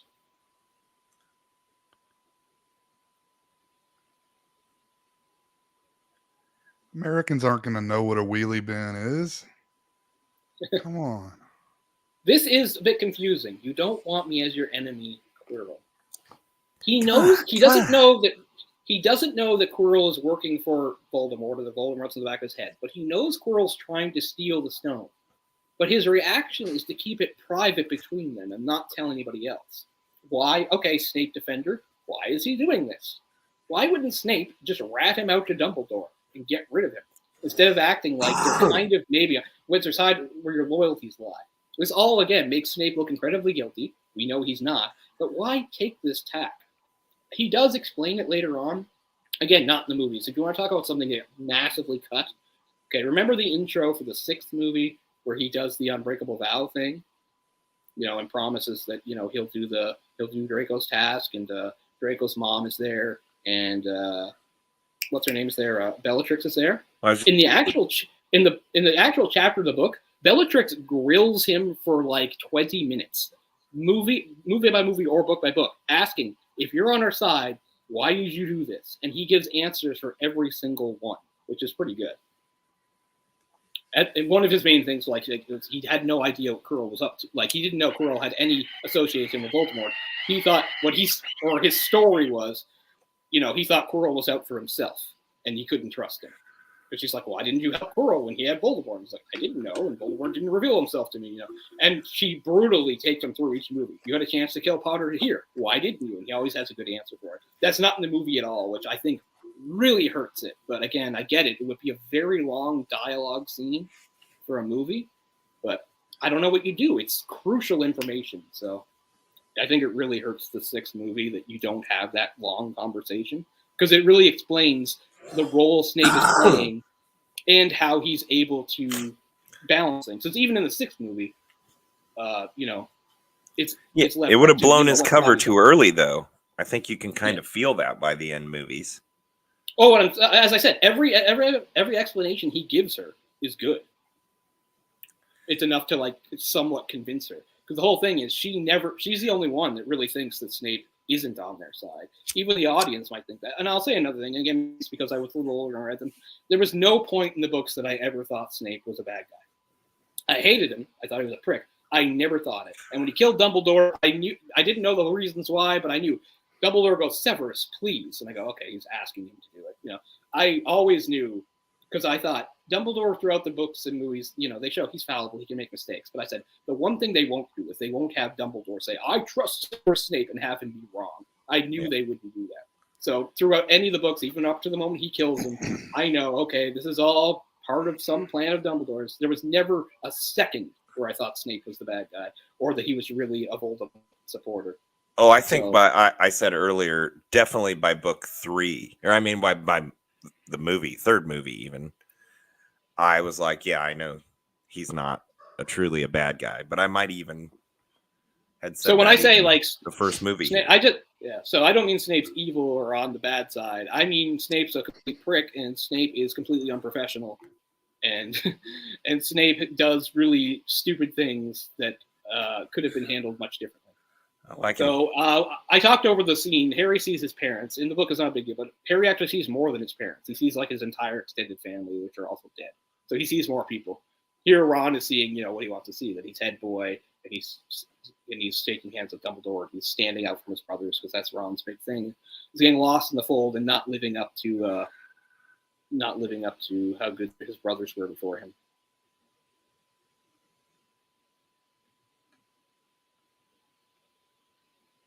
But looking for a time stamp. We're at coming up to an hour 35 minutes. Hit it about right here. So there, back again, Harry. So I forgot to ask, do you like this actor as Dumbledore? I mean, he died, so what can you do? They didn't recast him. He died. He's closer to the way I picture Dumbledore. I prefer this actor. He's in the first 2 movies. Yes, you prefer him. And that's who I was really saddened and did not like Michael Gambon portrayal when I first watched the third movie. Yeah, I had to come around to it too. Ultimately I'm okay with Michael Gambon's portrayal. Yes. It's weird too, and it's not all on him. I think some of the writing. His Dumbledore is much less calm and controlled, and it's the same thing for both Dumbledore and Voldemort. Both of them are much more calm and controlled in the books. The movies will often show them have outbursts of emotion and even physicality that is not present at all in the books. It's interesting. And again, I don't know if that comes down to the actor, or if it comes down to what the director was telling him to do, or it comes down to a script, or a combination of all three, or something. But like one thing is like Voldemort is very understood. Like he's 100% magic. He is so not physical. Voldemort would rather use Avada Kedavra to kill a fly than swat it with his hand. That's the way Voldemort is. He does as little as possible physically. Everything is magic. But the way Ray Fiennes, or however you say his name, portrayed him is very physical. He like grabs Harry, he gets in his face, and sometimes he gets really angry and emotional. Now, obviously, Voldemort can get angry and emotional, but not to the degree that they show him doing it in the movies. So anyway, this is a big heart-to-heart. Because to this point, he and Dumbledore have not had one-on-one time. Like, it's one thing if you forget about it, if you hadn't watched the movie or read the first book in a long time, you're used to them having that rapport. Oh, Harry and Dumbledore. The fact is, they didn't have it at this point, right? This is it starting out. And we're halfway through the year. We're at the Christmas break. And that's only when he finds, has some actual one-on-one time with Dumbledore. Dumbledore, like, is just somebody seen from far away before that. He makes some speeches and stuff, but he doesn't have any direct interaction with Harry. So it's really important. That's his first direct interaction with Harry. Again, it's a big deal because Dumbledore's assessing him and seeing what a good heart Harry has and how, you know, Harry doesn't care about power or any of the things that Voldemort would have cared about. He cares about, you know, good things. He cares about family and helping people. And he thinks of others and not just himself. So that's a big deal. So anyway, Christmas break is over. Hermione, who was gone in Christmas break, is back. So they're going to have that she found it. But that's not how they found it. They found it in the chocolate frog card. Neville had been body binded the curse by Malfoy. We're trying to help make him feel better, so they gave him a chocolate frog. He said, oh, you collect these cards. And he gave it to Harry, and Harry's like, another Dumbledore. I've got like 6 of them. Then he realized, that's where I saw the name. Because back on the train, when he got the chocolate frog card, the Dumbledore card mentioned Flamel. Oh, actually, she's not mentioning Flamel here. She's just saying what the Philosopher's Stone is. Okay, so we still don't know how she knows the name. I'm getting confused. Did I talk through them saying who Flamel was? Because here they're saying what the Philosopher's Stone is. So I feel like an idiot because obviously they both sort of. Oh, okay, yeah. So she's just finding in a book. So yeah, okay. So she's saying she saw the name before because she read about the Philosopher's name before. Well, she read about the Philosopher's Stone before. But it's the other way around, and yeah, is that they don't know what the Philosopher's Stone is. They find out who he is first, and then realize what's being guarded has to be the stone. So again, that's not a big change. I don't care. I'm just pointing it out. Neville is once again, I think, going to get eliminated, isn't he? Neville doesn't go into the forest for detention, does he? Yes. No.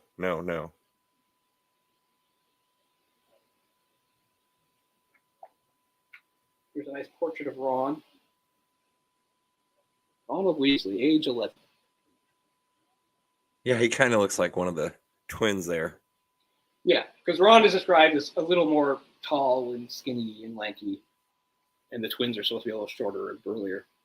And I don't have any problem with Rupert Grint. I think Rupert Grint does fine. I don't like how they wrote the poor guy, because they often make him kind of silly. So yeah, they mentioned spells and enchantments here. He doesn't say who, but he says various teachers added their enchantments, and you can see them in the movie. Some of them are cut out, which is too bad. Like, for instance, Professor Sprout obviously did the Devil's Snare. Flitwick did the Flying Keys. He does charms. Charms means you add some sort of magical element to an object. Transfiguration is what, which I always think is a really crazy subject, which calls into question all sorts of things, because McGonagall's subject is transfiguration, which is usually about turning objects into living things and vice versa. Because they're talking like, it's like turning teacups into like weasels or something like that. It's like, so you're creating life, you're playing God. You know, it's pretty crazy. So now he's got the dragon egg, which they really condense here. Norbert, the Norwegian Ridgeback. So big thing is he was down in the pub in Hogsmeade. We don't see Hogsmeade until the 3rd movie. He was down there. He met a shadowy stranger whose face he couldn't see, who got him drunk and got him to talk about all this stuff, and he gave him this in exchange. Something that he's always wanted. Hagrid has an obsession with magical creatures. The more dangerous, the better. So he's got his own dragon. Now, let's see.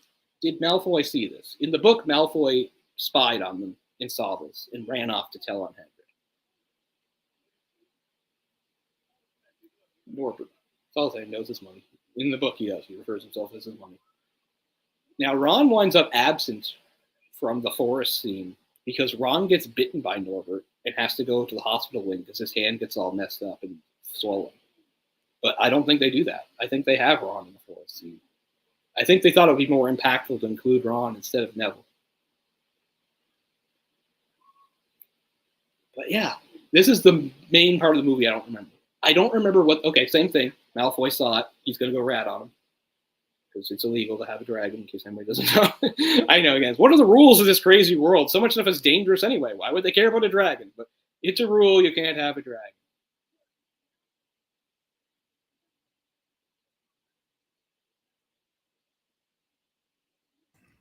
So here they... Like, she doesn't believe Malfoy. Because he's a little bitch. They're implying that they were out after rules just to visit Hagrid, but that's not what happened.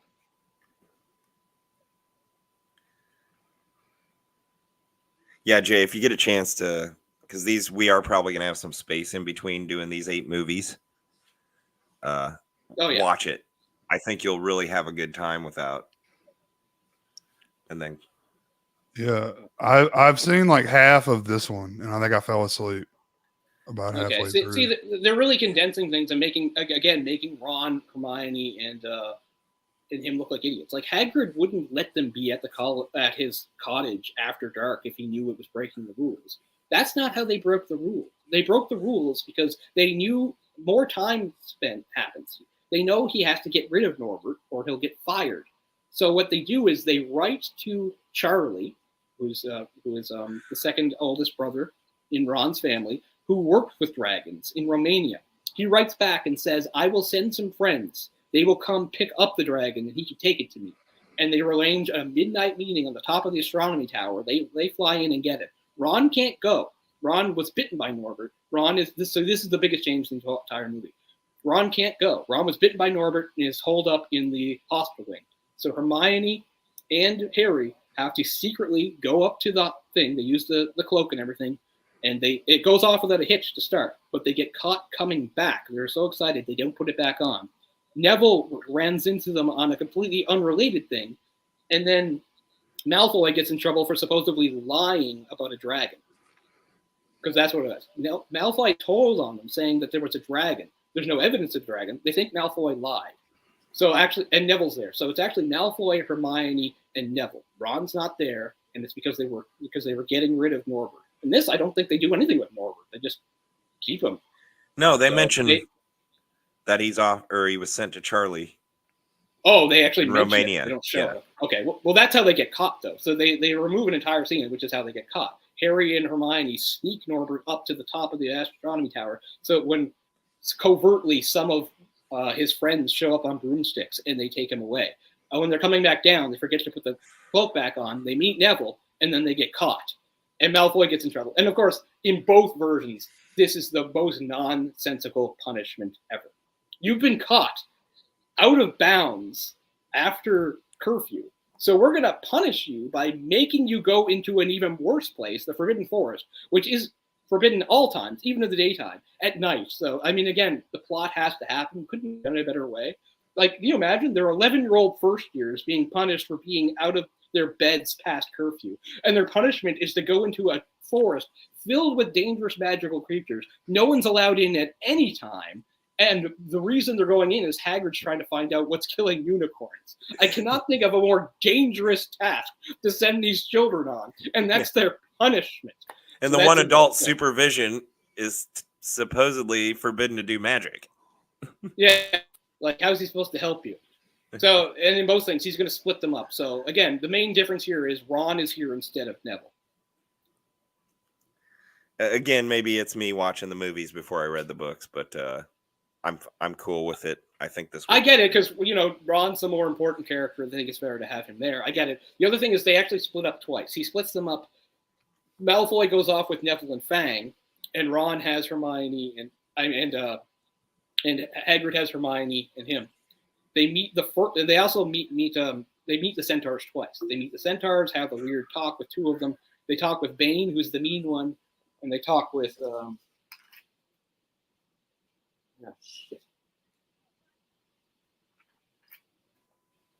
and they talk. What's the other guy's name? Or he's the guy they talk to. He's in the movie. Yeah, he's the only one they talk in the movie. They talk to two before him, and then he shows up. He's the one that drives Voldemort away. But what happens is, this is a small thing. I don't mind this change. Is that they're told that if something happens to send up red sparks. They see red sparks and they come out and they find out all it was Malfoy pranked Neville. So they get mad at Malfoy. So they take Neville over to them and pair Harry up with Malfoy, which is what we get here. So it's the same. It amounts to the same thing. Harry is with Malfoy and Fang, and they're going to see Voldemort sucking on the unicorn blood. Now, some people have said if he has Horcruxes, as we found out later, why does he need this? He doesn't need it. Quirrell needs it. That's something that kind of gets lost. Even in the book, it gets a little bit lost. Having Voldemort on him is killing him. The only thing that will keep his own body alive is it. So it's not that Voldemort needs it. As we said, Voldemort's already kind of unkillable, kind of / immortal anyway, because the Horcruxes, as we find out much later. It's not that he needs it. Quirrell needs it. Or Quirrell will die, and then Voldemort will be grafted to a corpse. So that's why he needs this stuff. So here's Firenze. Firenze is going to come and save them. But actually, they meet two other centaurs first. One is Bane, who's the mean one. Oh, and Ronan. Ronan's kind of like the leader. Bane's the mean one. And Firenze is the one that will eventually kind of be friends with them and teach them stuff at the school. But this is the first time you get any inkling that maybe there is it's that there's any kind of prophecy to Harry, because the centaurs are all about astronomy and the stars and astrology. So he says some stuff cryptic shit to him about him, like his destiny and all this shit.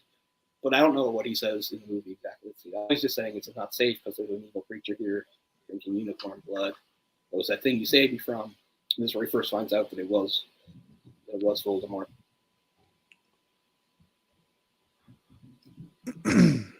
So again, I don't mind that they eliminated the other centaurs. It kind of amounts to the same thing. And it's okay that they didn't have the switch with Neville either. My main thing is that they don't have the scene with them going up to the tower to give away Norbert, because that's how they get caught. To suggest they got caught because they were visiting Hagrid's hut when they shouldn't have been makes Hagrid look stupid and terrible. It makes it look like he's willing to let them break the rules just to hang out with him, which he's not. Hagrid does all sorts of stuff, but he does not want them to get them in trouble. So there's two instances in this movie where instead of following the book, they're just randomly out for no given reason, and then they get in trouble for it. And it's especially unbelievable because both times Hermione's involved, and Hermione spends both the book and the movie yelling at the other two about not breaking rules because she doesn't want to get in trouble. So it makes Hermione look kind of foolish too. So as I said, this movie has the least changes of any of them from the book. That's the big change. The big change is no meeting on the astronomy tower to take away Norbert. Malfoy looks like he'd be in Cobra Kai. Yeah, he's very much that stuck-up, rich, blonde villain trope from the 80s. Slytherin. Cobra Kai. Yeah, I mean, yeah, Slytherin is the Cobra Kai of Hogwarts, 100%.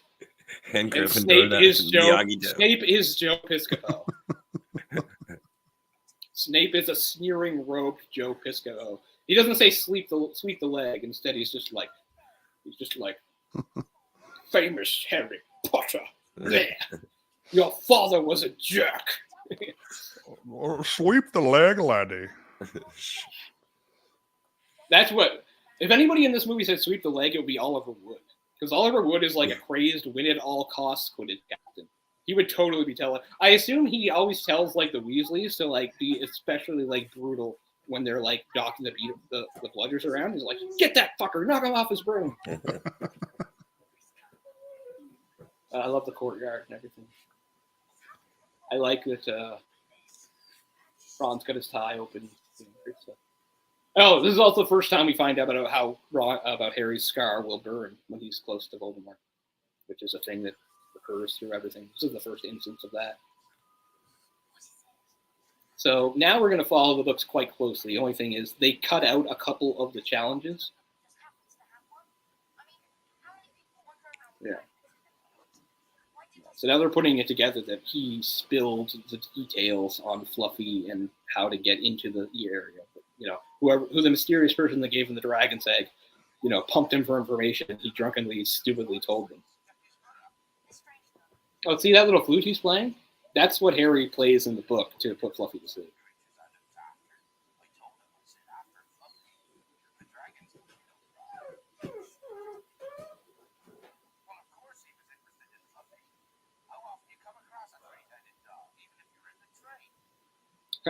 You're about 5 seconds ahead of me. You're hearing it? A little bit. Hold on. I mean, mine could be loud. I have really strong noise-canceling headphones, so it's really possible my volume could be heard by others. But there, he's giving it away. Oh, I told him, playing with the music, falls asleep. It's like, you told the shadowy stranger this? Oh, yeah, I'm an idiot, aren't I? Yes, Hagrid, you fucking are. But that's okay, because again, I think the Dumbledore knows kind of this.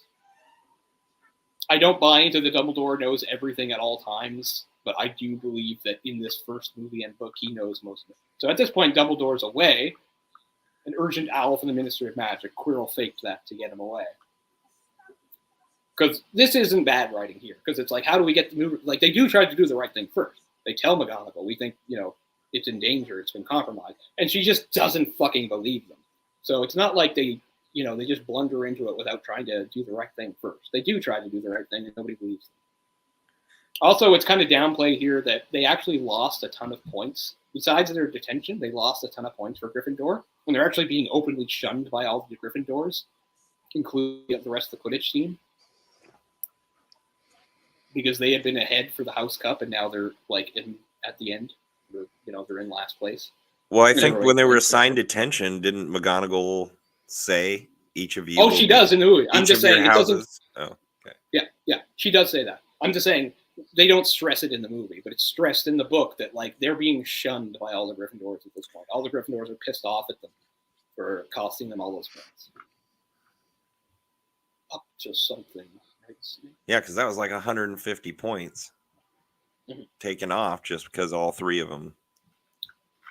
I feel bad for Hufflepuff because at the end of the feast, Gryffindor's in last place, and then of course they get all those extra points and win. But all that does is knock Hufflepuff down to last. I feel really bad about it. Really They'll go off and smoke some of that herb out of the greenhouse. They'll be fine. Yeah, that makes me feel better about Hufflepuffs, who always kind of seem like the losers of the school. But it's like, no, they're chill. They aren't. They're worthy as any of the other three houses. It's just they got their own style.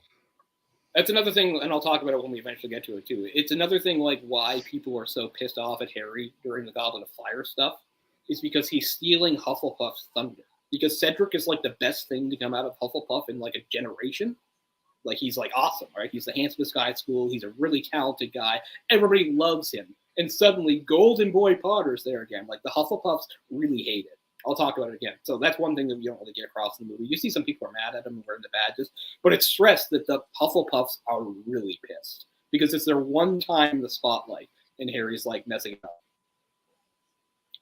So yeah. So I think they had a contingency for Neville coming along, but he doesn't. Because I think the Devil's Snare was supposed to be handled by Neville. So I think all those, because all the tasks are made with them in mind. Harry's obviously got the task for flying and catching the key like a snitch. Ron does the wizard's chess. Everybody knows Ron is like kind of a prodigy at wizard's chess. So yeah, I think Neville was supposed to handle the Devil's Snare, and that's why they had some trouble with it. They kind of figured it out last second. And actually, Hermione's talent is not in the movie. They cut it. It's the logic puzzles that Snape leaves, which is this whole thing where there's like a magical fire, and you can't get past it unless you drink the right potion. And there's 7 potions, and then there's like a weird like word puzzle telling you what is the right one to do. I understand why that doesn't work well for a movie, but that's supposed to be like Hermione's. That's supposed to be Hermione's talent. So we're at the chapter through the trapdoor. So in this, they have a harp that's staying. I actually like this better. I like that the harp is still playing. In the book, the harp is not still playing. Harry has to take out the flute and play it. I like that the harp's still playing. And they add a little bit of drama here because it kind of wakes up at the last second. That's fine. But here, once we get to the Devil's Snare part, we're going to once again get to a part where Ron is made to look like an idiot and Hermione is made to look better. And it goes completely against what actually happened in the book. Because once again, it shows that Hermione is getting more brave, but she's still not as brave as they are. Hermione is actually going to really panic in the book when they get caught, even though she's not caught. And Ron's the one that actually reminds her what to do. So we'll get to it in a second.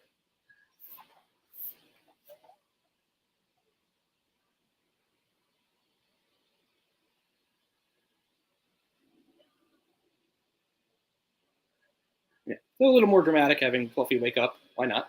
I'm fine with that. And they're going to slide down and get caught in the Devil's Snare.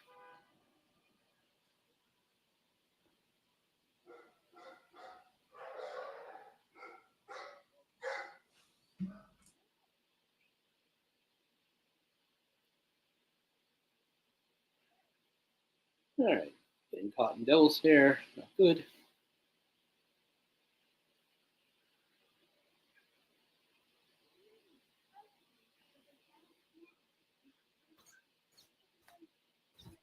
Yeah, all 3 are caught here. In the book, Hermione actually lands a little to the side and gets out of the way in time, so Hermione's not actually caught.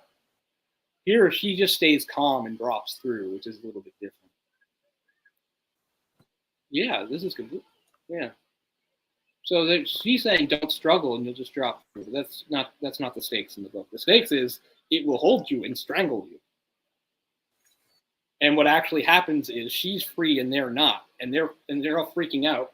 And then she starts to remember that like light hurts them. So Harry goes, and Harry's choking to death, and Harry goes, so light a fire, Harry choked. Yes, of course. Remember, Hermione's free. She's not being choked. They are. Hermione, yes, of course, but there's no wood. Hermione cried, wringing her hands.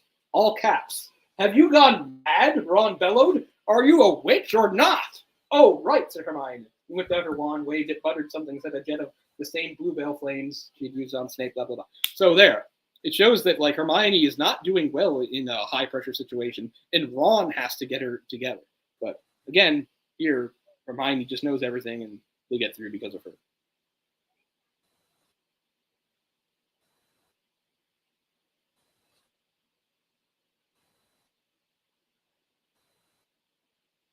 Lucky you pay attention in herbology, Hermione, said Harry.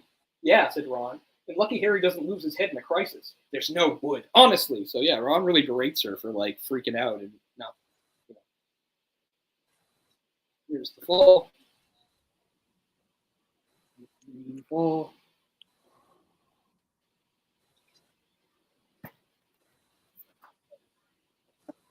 These keys have actually been showing up all throughout the book anyway. Not really a picture, but you can see the various winged keys on the pages, including that blue one in the center is the one they need. So, of course, now we're on to Harry's talent. The first one was supposed to be Neville's talent. Neville wasn't with them. That's okay. They got through. The next one is Harry's talent, obviously. He's a seeker. This is the kind of stuff he can do. He can pick out a small target and catch it on a broom.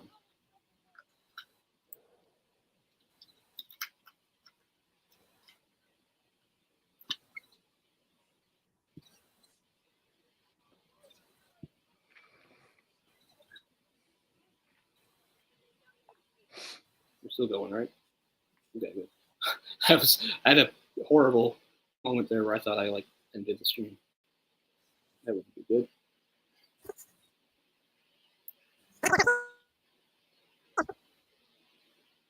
Do you hear that too, Jay? What is that? Something that seems to sometimes happen to Jess. Sometimes he gets his thing. It happened a little earlier before. Hopefully you can sort it out. Jess the chipmunk.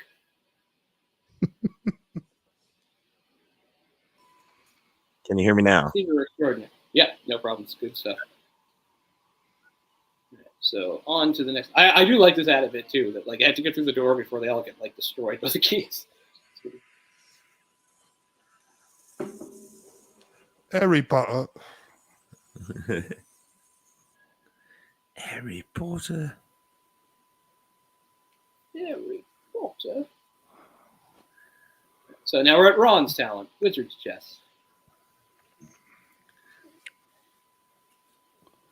They make it less violent too, because they have Ron like ride on the guy. Like no, Ron is the knight. So when Ron gets smacked by the queen, he gets smacked by the queen. He doesn't like fall off something. So I felt like they thought it would be too violent to show like an 11-year-old kid get smashed like that. But again, Ron's tougher than he appears in the book. Than he appears in the movie, because in the book, he's not riding on anything that takes the hit. He doesn't fall off something. The queen up and smashes him with her mallet or whatever she's got. Gives him a goddamn concussion.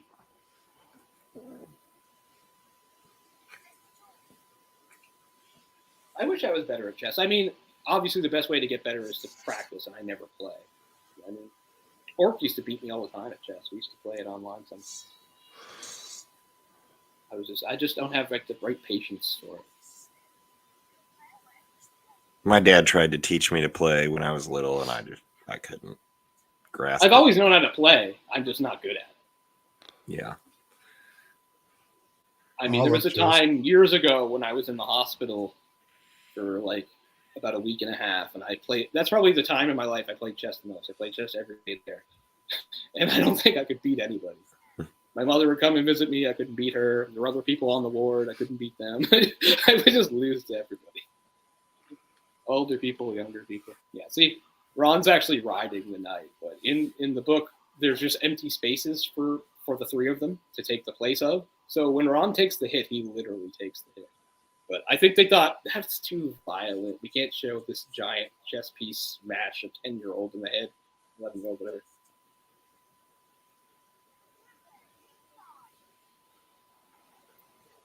Yeah, you there, D5. Yeah, just about a beat ahead of me.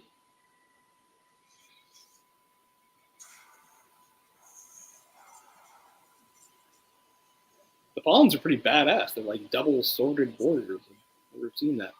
I don't know what that's supposed to correspond to, but it's pretty cool. So now we get, since chess is not that fun to watch, we get a montage. Smashy, smashy.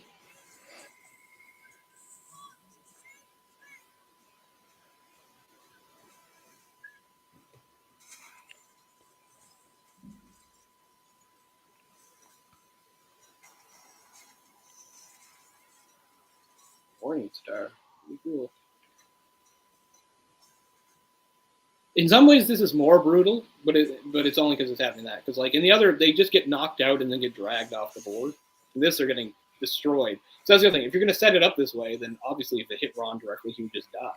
If Ron took one of these hits directly, that's the end of Ron. It would cave in his fucking skull. So I guess they wanted to go for something that looked a little more visually impressive, which is fair enough. I don't have any issue with it. It was always a little awkward imagining the chess pieces moving so humanly. Like, I like that they're kind of stiff and awkward in this. In the book, they're described, like I said, they'll actually drag you and drag you off the side. It's more like you're getting captured. Here, you're just getting obliterated. So it's a good thing. Sacrifice yourself. Yeah. So this is going to skip. What even keeps Hermione back? Yeah, it says not Hermione. What's the reason that Hermione can't go? Why can't Hermione go? Oh, because they're still playing. Okay. So that's not a bad change. At least it makes sense. So as I said, in the book after this, there's a whole other thing. They have to leave Ron behind, and she's the reason they get by. It's Snape's logic puzzle. And then she drinks the one that will let her go back. He drinks the one that lets you go through the flames and go forward. It's pretty cool. I wish they could have had it. I understand why they didn't, because it's a logic puzzle with a little thing, and people, that doesn't work as well in a movie.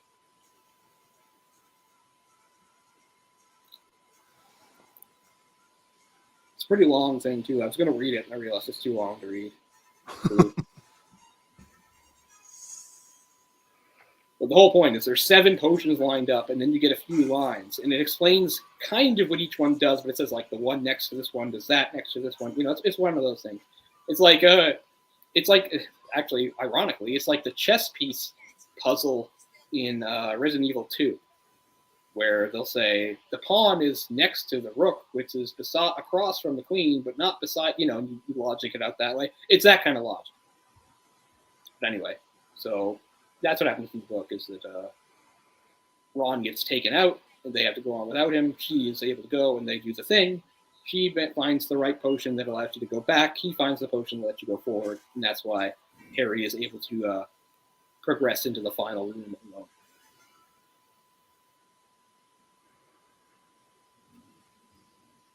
Yeah, I would have liked to see the purple flyer. It's too bad. Yeah. So no, they're not still playing. He just stays to look after Ron. I guess that's fine too. It's not like it's illogical or anything.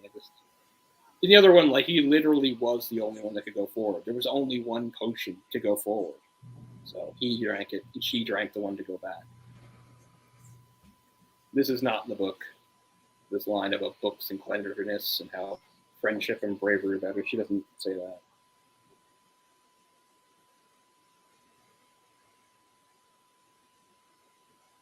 Oh, no, I'm wrong. She does say that. I'm not as good as you, said Harry, very embarrassed. Me, books and cleverness are more... Okay, I'm wrong. She does say that. That would be a big mistake to make, because that's a prominent line. And at least that's a real Hermione line, and not one they stole from Ron. Because as I said, she's going to steal a lot of Ron's lines as we go forward in these movies.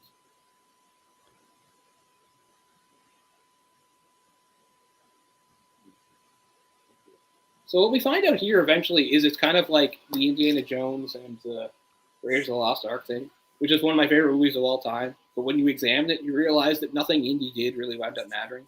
Because in the end, he couldn't stop the Nazis from getting the Covenant, and he couldn't stop them from opening it. But when they opened it, it just killed them all anyway, so it worked out. It's kind of the same thing here. We're going to find out. Dumbledore's going to tell him that there was no fucking possible way Quirrell could have gotten the stone anyway. It would have been impossible.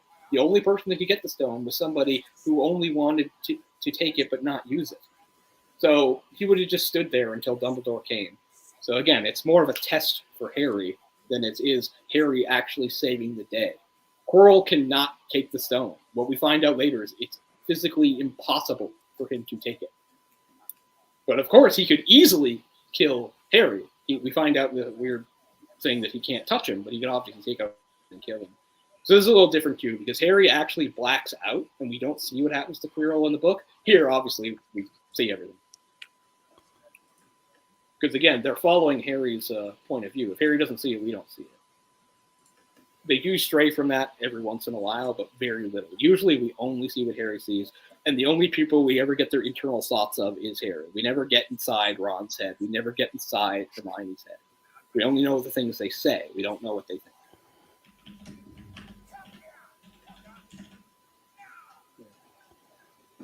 So he doesn't even know that you look, like all he knows is looking into the mirror, I see what I want to see, which is me with the stone, but I don't know how to do it.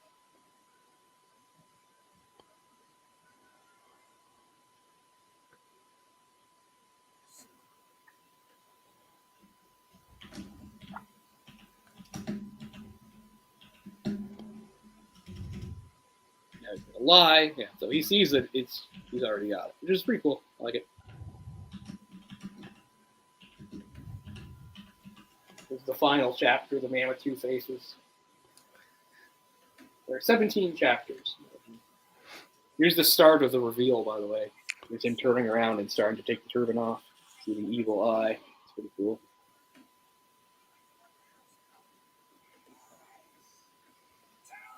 So our first encounter with Voldemort is a little bit different because it's not Voldemort fully. It's Voldemort grabbed to the back of his head, which brings up all sorts of uncomfortable questions, like it must be very awkward for when he's going to the bathroom. And when Quirrell goes to bed at night, do they say goodnight to each other? Yeah. It'd be very awkward having somebody growing out of the back of your head for any sort of private moment you wanted to have. They cut out some scenes of like hearing him pleading with him in a classroom, and they just think it's him being bullied by Snape again. So I don't know so this isn't Ray Fiennes yet. I don't know who's doing this. Like, if that's not his voice, it's somebody else. I mean, it's a computer effect, but whoever's doing the voice is not Ray Fiennes. He's not been cast yet. He actually has a nose here. Isn't that interesting? He doesn't get a nose when he gets his own body. But growing out of somebody's head, he gets a nose. Enjoy that nose while it lasts, because you're not getting it when you get a body.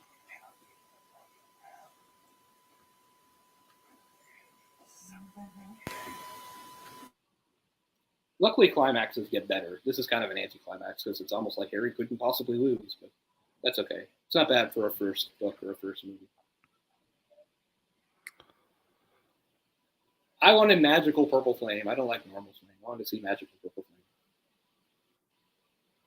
Well, this is 2001, and this movie actually isn't as filled with CG as you'd expect. As I pointed out earlier, they had quite a few practical effects, like all the candles hanging in the Great Hall.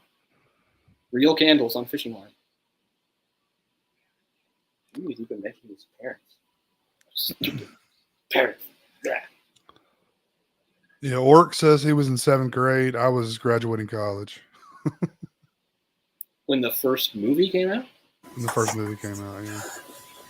Yeah, I was in my first year at college because it was November 2001, right? So I was in my first term at college. But I mean, I read the first book in 1998, which is a year after it came out.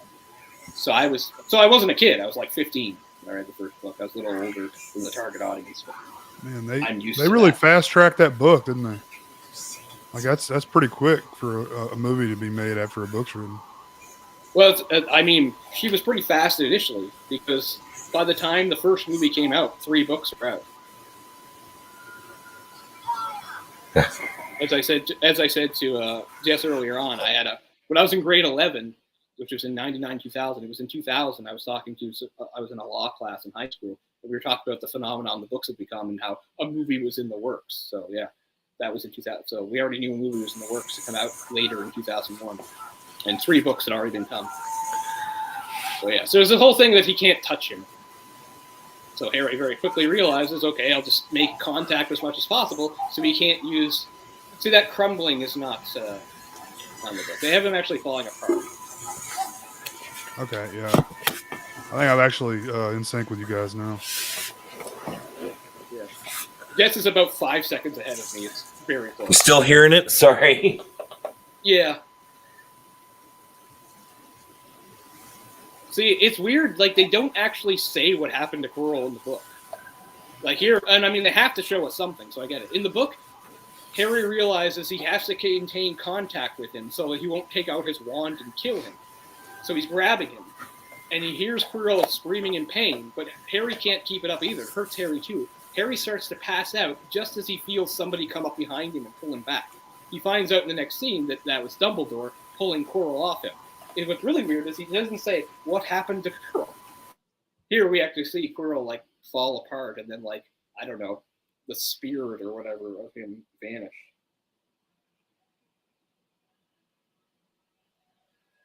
Yeah, there you go. Spirit depart.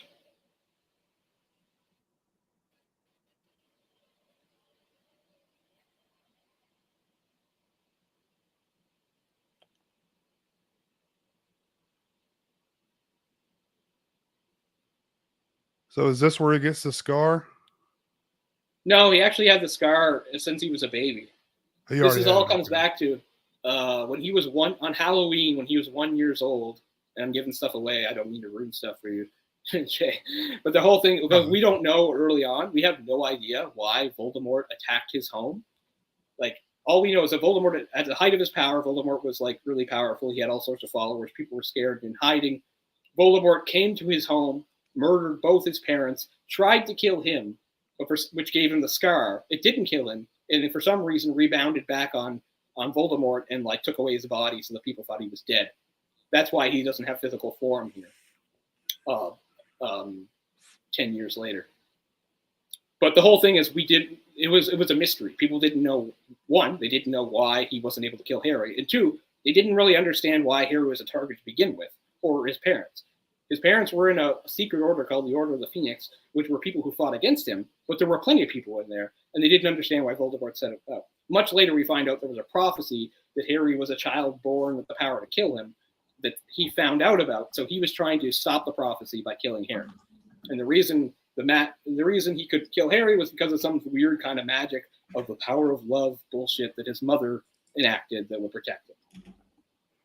So here, Dumbledore knows all this, but does not give him answers. He does tell him that Harry was specifically targeted, but he doesn't tell him.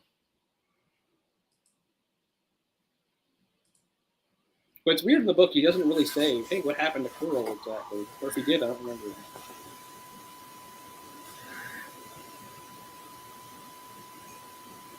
Like, what does he say here? See, he's there. That's why I was saying it was impossible for Quirrell to get it.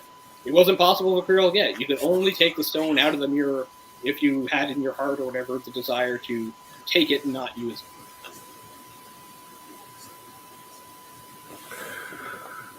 it. Anyway, they got rid of the stone. It's gone now. And Nicholas Flamel's okay with it. He'll die. He lived 600 young years. He's okay with dying. But there's other ways Voldemort could return.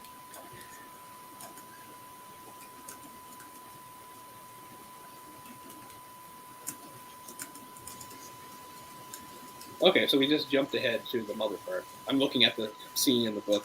It's kind of jumping over some stuff, but that's to be expected. So yeah, he's explaining the special magic that his mother imbued in him to protect him. He's just saying, love Harry. Again, I find it really disappointing that J.K. Rowling makes this whole thing about love can be so mean.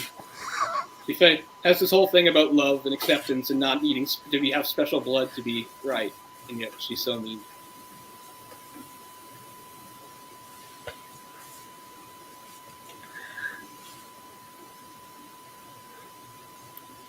Love I don't think he conquers asked all. about. I don't think he asked about the invisibility code. I do like how he does the alas earwax thing. So there's a joke here of called every flavor beans, alas earwax. Earwax. And, yeah, I love that. yeah. So they're literally every flavor, so you could even get anything. And he said I didn't want to eat them because I got really bad one years ago. And he's like, I'll try it again. Alas earwax. Yeah. A vomit flavored There's one, which actually a there part- were. Yeah, that's what I was Yeah. going to say. Did you guys ever try those? Oh, Birdie no. Bott's every flavored bean. I'm not I a liked candy them. person. I mean, here's a question: are Americans candy people? British absolutely are. Like British are insane for candy, and they have their own thing, and it's even considered much stronger and crazier than candy over here. But I was never really much of a candy person. It's okay, but I don't know. I never liked I think it depends on the person. Yeah. But Brits are mad for candy. Like you Just- go over there, it's like toffee shops and ye old chocolate. Like I really like chocolate. Sure, I'm counting chocolate almost separately. So here's the whole thing about the points. I like how they only wear the hats for the special occasions. Now, speaking of university, when I went to university, I went to a very stuffy university steeped in Protestant tradition, and we had academic robes that looked a lot like those. Now we didn't have to wear them to class or anything, but there were special events like this where we were supposed to wear them. So that being the fall of 2001, there were many Harry Potter jokes made. You notice they're wearing all black, right? Oh, they're demonic. It's a witch cult. The Here's Thorn Harry. cult. Harry as an 11-year-old. Was that before the movie came out? No. These came later. These are the special illustrated editions. So they it's are obviously somewhat influenced. They are somewhat influenced. But they're not. They do follow the books more closely because there are, as we'll get into it, and I've talked to Jess about this before. As we go into the series, there will be certain actors or casting choices that do not really follow the book, but these illustrated editions will. There's not really anybody like that in this movie, though. Pretty much everybody here is cast more or less the way they're described in the book. There's no big departure. I mentioned Professor Slughorn a few times as the only good Slytherin. I know he doesn't show up to the sixth one.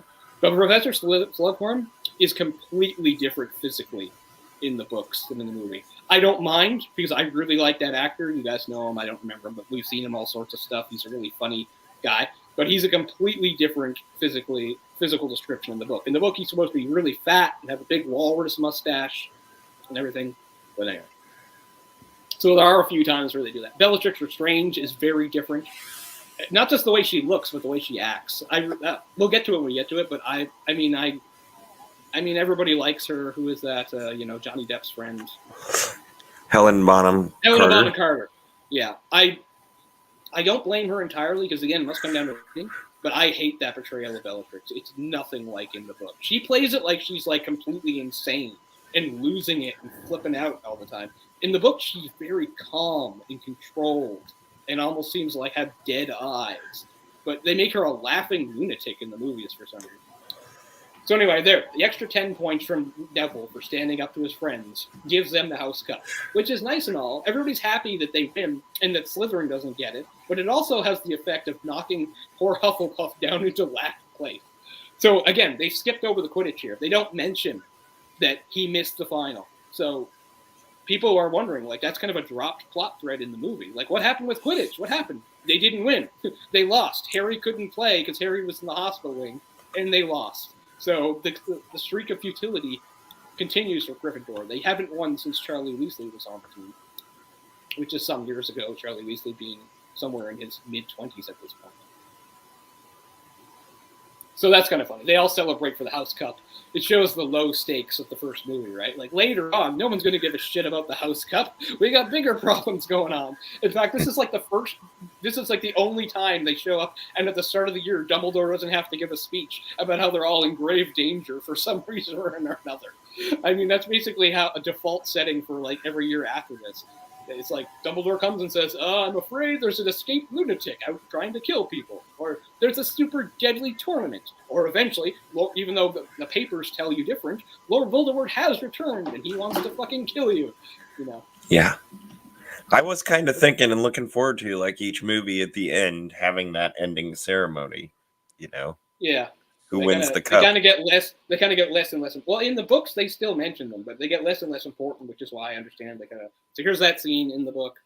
Everybody cheering after the decorations get changed. All the candles, something like that. Cool. I love that artwork, man. Oh, he gives him the book with the yeah. That's why, like I said, I will continue to buy these, even though I don't like supporting her, because I'll do it for Kay.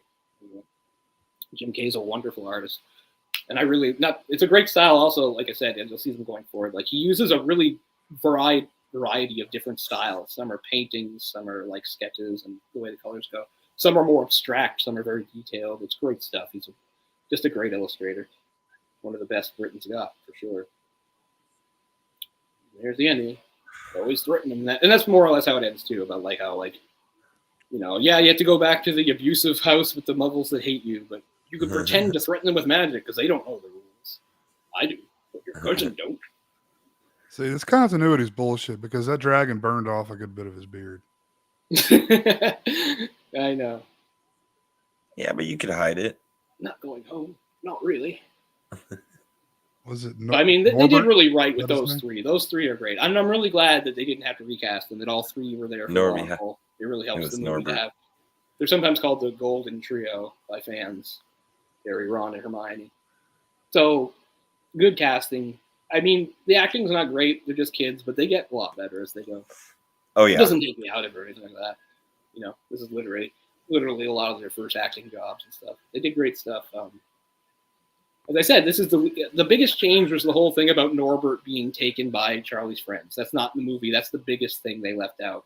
It's not even a big deal. I just don't like that they get caught doing something that they would never do. Like, they wouldn't just go down to Hagrid's hut and risk getting in trouble for no fucking reason. But anyway, as I said, this is the movie, since it's the shortest book, it's a fairly short book, with the least changes.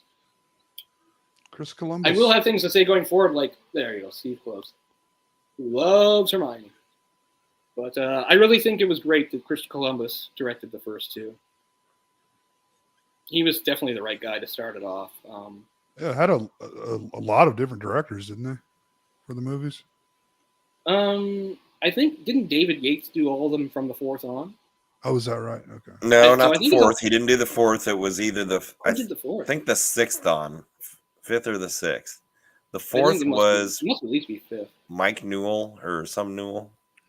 Okay, because I know there was that really cool director who did the third. The third is my favorite movie. Alfonso Cuarón. Yeah. He was. I mean, that's the book where things start to finally get serious and dark. So he lends that to it, and it's a really great style. We'll talk about it when we get there. As I said, these are long enough, so we'll save that for when we get to those actual movies. But I will spin around since Jay wasn't here for the intro, and I know this will be short anyway because it doesn't.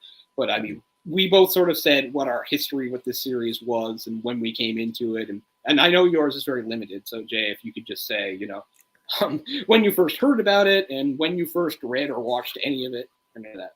Yeah, I was obviously aware of this stuff because it was huge. Yeah. But yeah, never really watched or read anything. Yeah, before the movies came out, I was aware of the book. But yeah, they were really big. No, I didn't even watch the first one until my kids got into it, and I was like, cool, this will be I can kind of watch along with them, and because they were reading the books, like they would read the book and then we watched the movie right after. Yeah. So it was cool. They kept watching. I didn't watch any past the first one.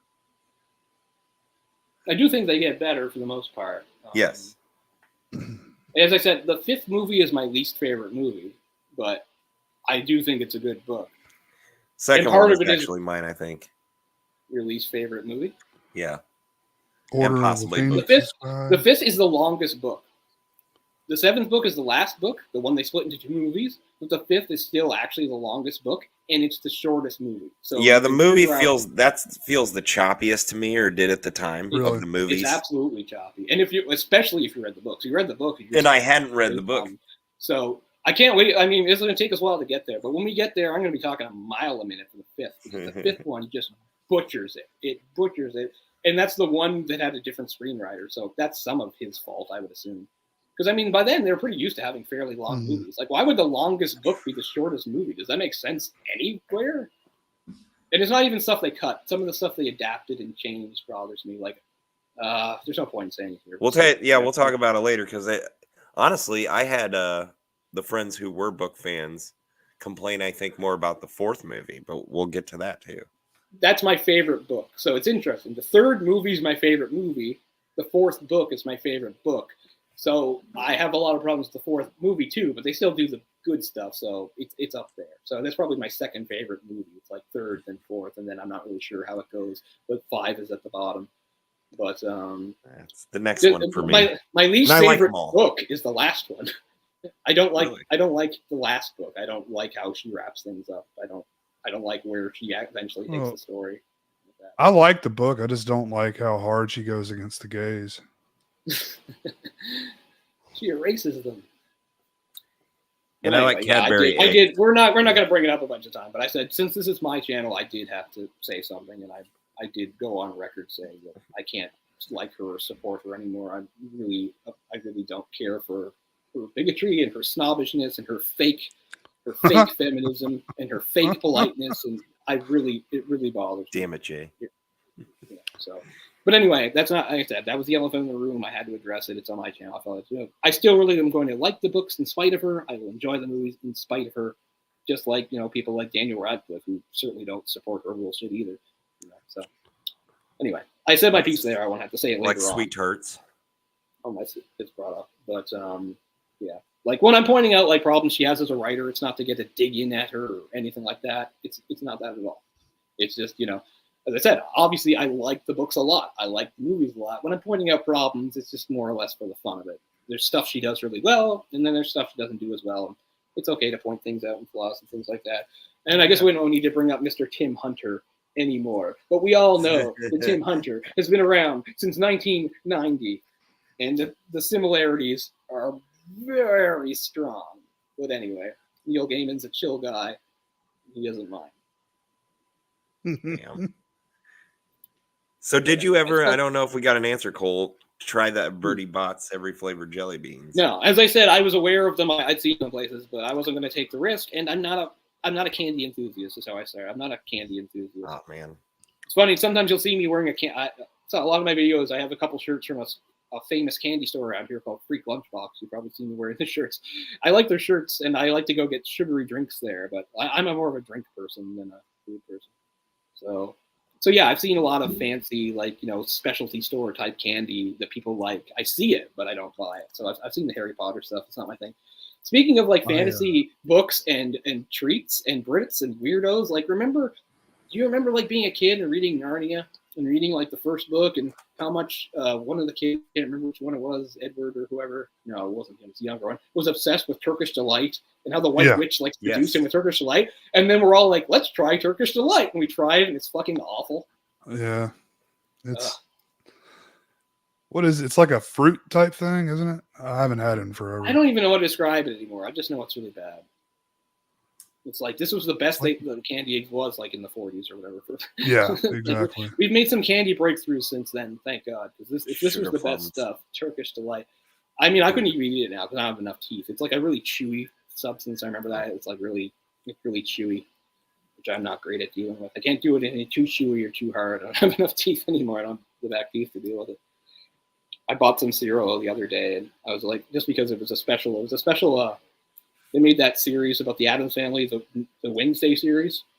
Yeah. There's a Wednesday Addams cereal based on that show, where it's a cookies and cream. I want to try that. That looks really good. It's good, but I can't eat it. I tried a bowl of it. Oh, really? I don't have I can't crunch through it. Oh, a normal person will have no problem. It's good. I can recommend it flavor-wise.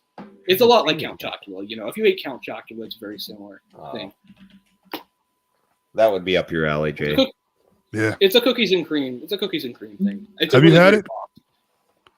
No, I didn't know it existed. I've just seen it online. But of course, that's kind of like the one cereal I don't get too excited about, like Count Chocula. I'm more of a Frankenberry fruity flavors. So yeah, I won't go on this because we will wrap up. But I was a cereal fiend growing up. I wasn't a breakfast person, but I always ate cereal. And now, with my mouth situation, I can't eat it. I really miss cereal. Hey, Corey. That was what I lived on. And that's also what I lived on in my first couple of years at college, was because I hated the food there. and like the only thing I would ever get in the dining hall, like I lived my first 2 years, so I had a meal card. I could get what I wanted. I hated their meals, so I almost survived entirely on cereal, because about like 1 in like 7 was like how many of their meals I liked. I hated the food there. I don't like how people always shit on Captain Crunch. They're always like, it cuts my mouth and all this. Like, I've never had my mouth cut by Captain Crunch before. Oh, I have, but it's worth it. It never cut me, but I could certainly feel it. But I don't care. I liked it. I love Captain Crunch. Especially it never like actually broke the skin on me, but I mean, I know what they're talking about. Crunch berries. But no. Oh, no, berries. Yeah. The way I would go. Oopsall berries was my idea as a child. They still yeah. Is I would have one cereal and I'd be obsessed with it, and I'd eat it like a fiend for like 3 months straight, get sick of it, and then move on to another. Yeah. So pretty much any all berries cereal I ate at one point or another. So good. So good. Well, never was a breakfast person. That's the closest thing to the idea of eating like a full hot meal for breakfast. Like, never appealed to me. Like, you look it up. I like it, bacon and eggs and sausage. That makes me want to. The idea of eating like shortly after waking up, I can't do it. I can't eat when I wake up. I eat breakfast at night, like the bacon, eggs. I like it, but it really slows me down. Like all that, like fat and carbs early in the morning. You can't have something that heavy to start your day. Yeah, exactly.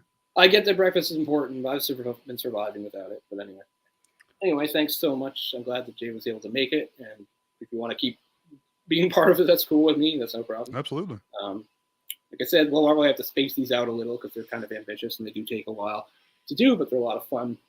Yes. Thanks to anybody that showed up. Somebody else even wanted to join in. I don't know. We'll see how that goes down the line. I don't know who that was. It was cool of her to tune in, so I appreciate that a lot. But I'm just looking at my notes and thinking, is there anything that I need to include? That not really. One of the main things I included in my notes, and this is only the first movie, is I made charts basically of keeping track of like various students and what houses and years they were in, because it's not well illustrated in the movies and it's not essential to the movies at all. I just like knowing. And there are some stuff like, as I said, like Ravenclaw is my favorite house. They really don't play much of a role, but they're almost non-existent in the movies. So I like pointing out stuff. Like, obviously, Cho is a cool character. She's a Ravenclaw, but there's a couple things they don't get across, and I'm sure I'll repeat this when we, do the 5th movie where she, or the 4th movie where she becomes an important character. Is one, Cho is actually a year older than Harry. She's not in Harry's year. She's a year older than Harry. 2, she's also a Quidditch player and also a Seeker.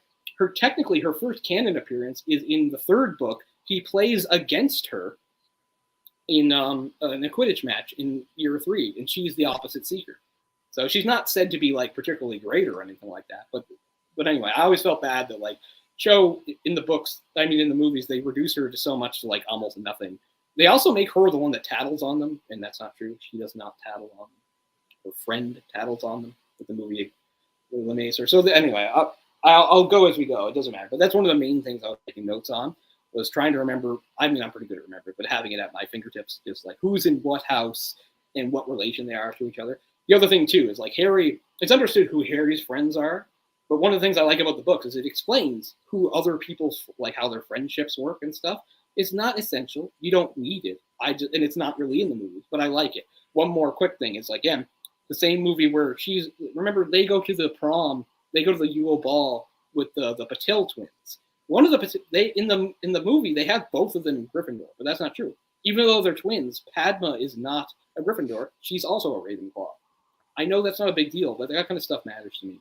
So anyway, I thought it was interesting because it was one part. It was actually, I criticized a lot of the placing in houses. I liked that she had a set of twins that were not in the same house. Pavarti is in Gryffindor. Padma's Ravenclaw. Doesn't matter. Doesn't affect the story. I just like details like that. And that's one thing where the movies really suffer. The movies just kind of throw characters in where they want to.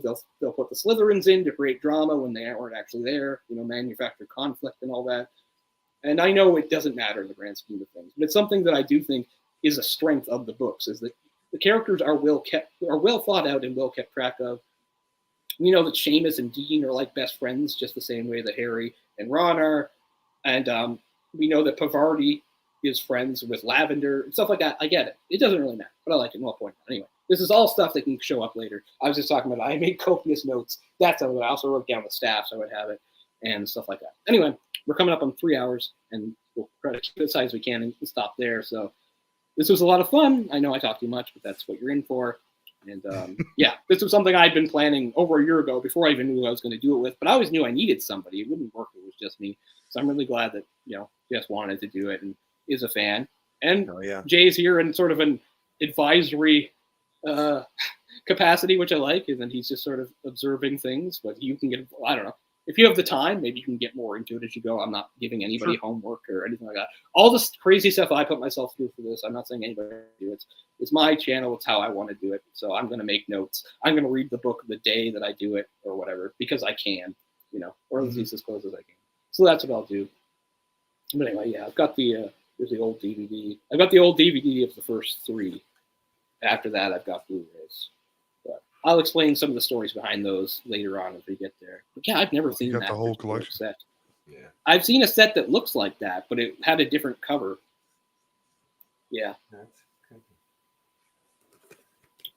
Very cool. But anyway, that'll do for now. So thanks so much to anybody that joined in, anybody who, of course, watches this in the future. This was a more ambitious one. I know most of my channels are sort of off-the-cuff live commentaries without any thought put into them, and most of them are just me by myself, and I don't have much luck.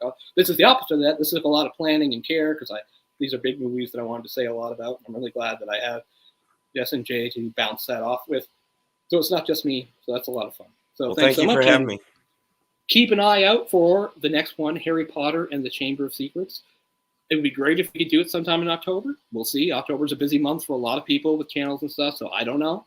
But we'll just keep our eyes open and our ears open and hope for the best. But in any case, it's coming eventually for sure. We're going to do all of it. It's going to be crazy. It's going to be ambitious. So I hope you'll join us for that. So thanks a lot, guys. Have a great night, and we will see you again soon with something.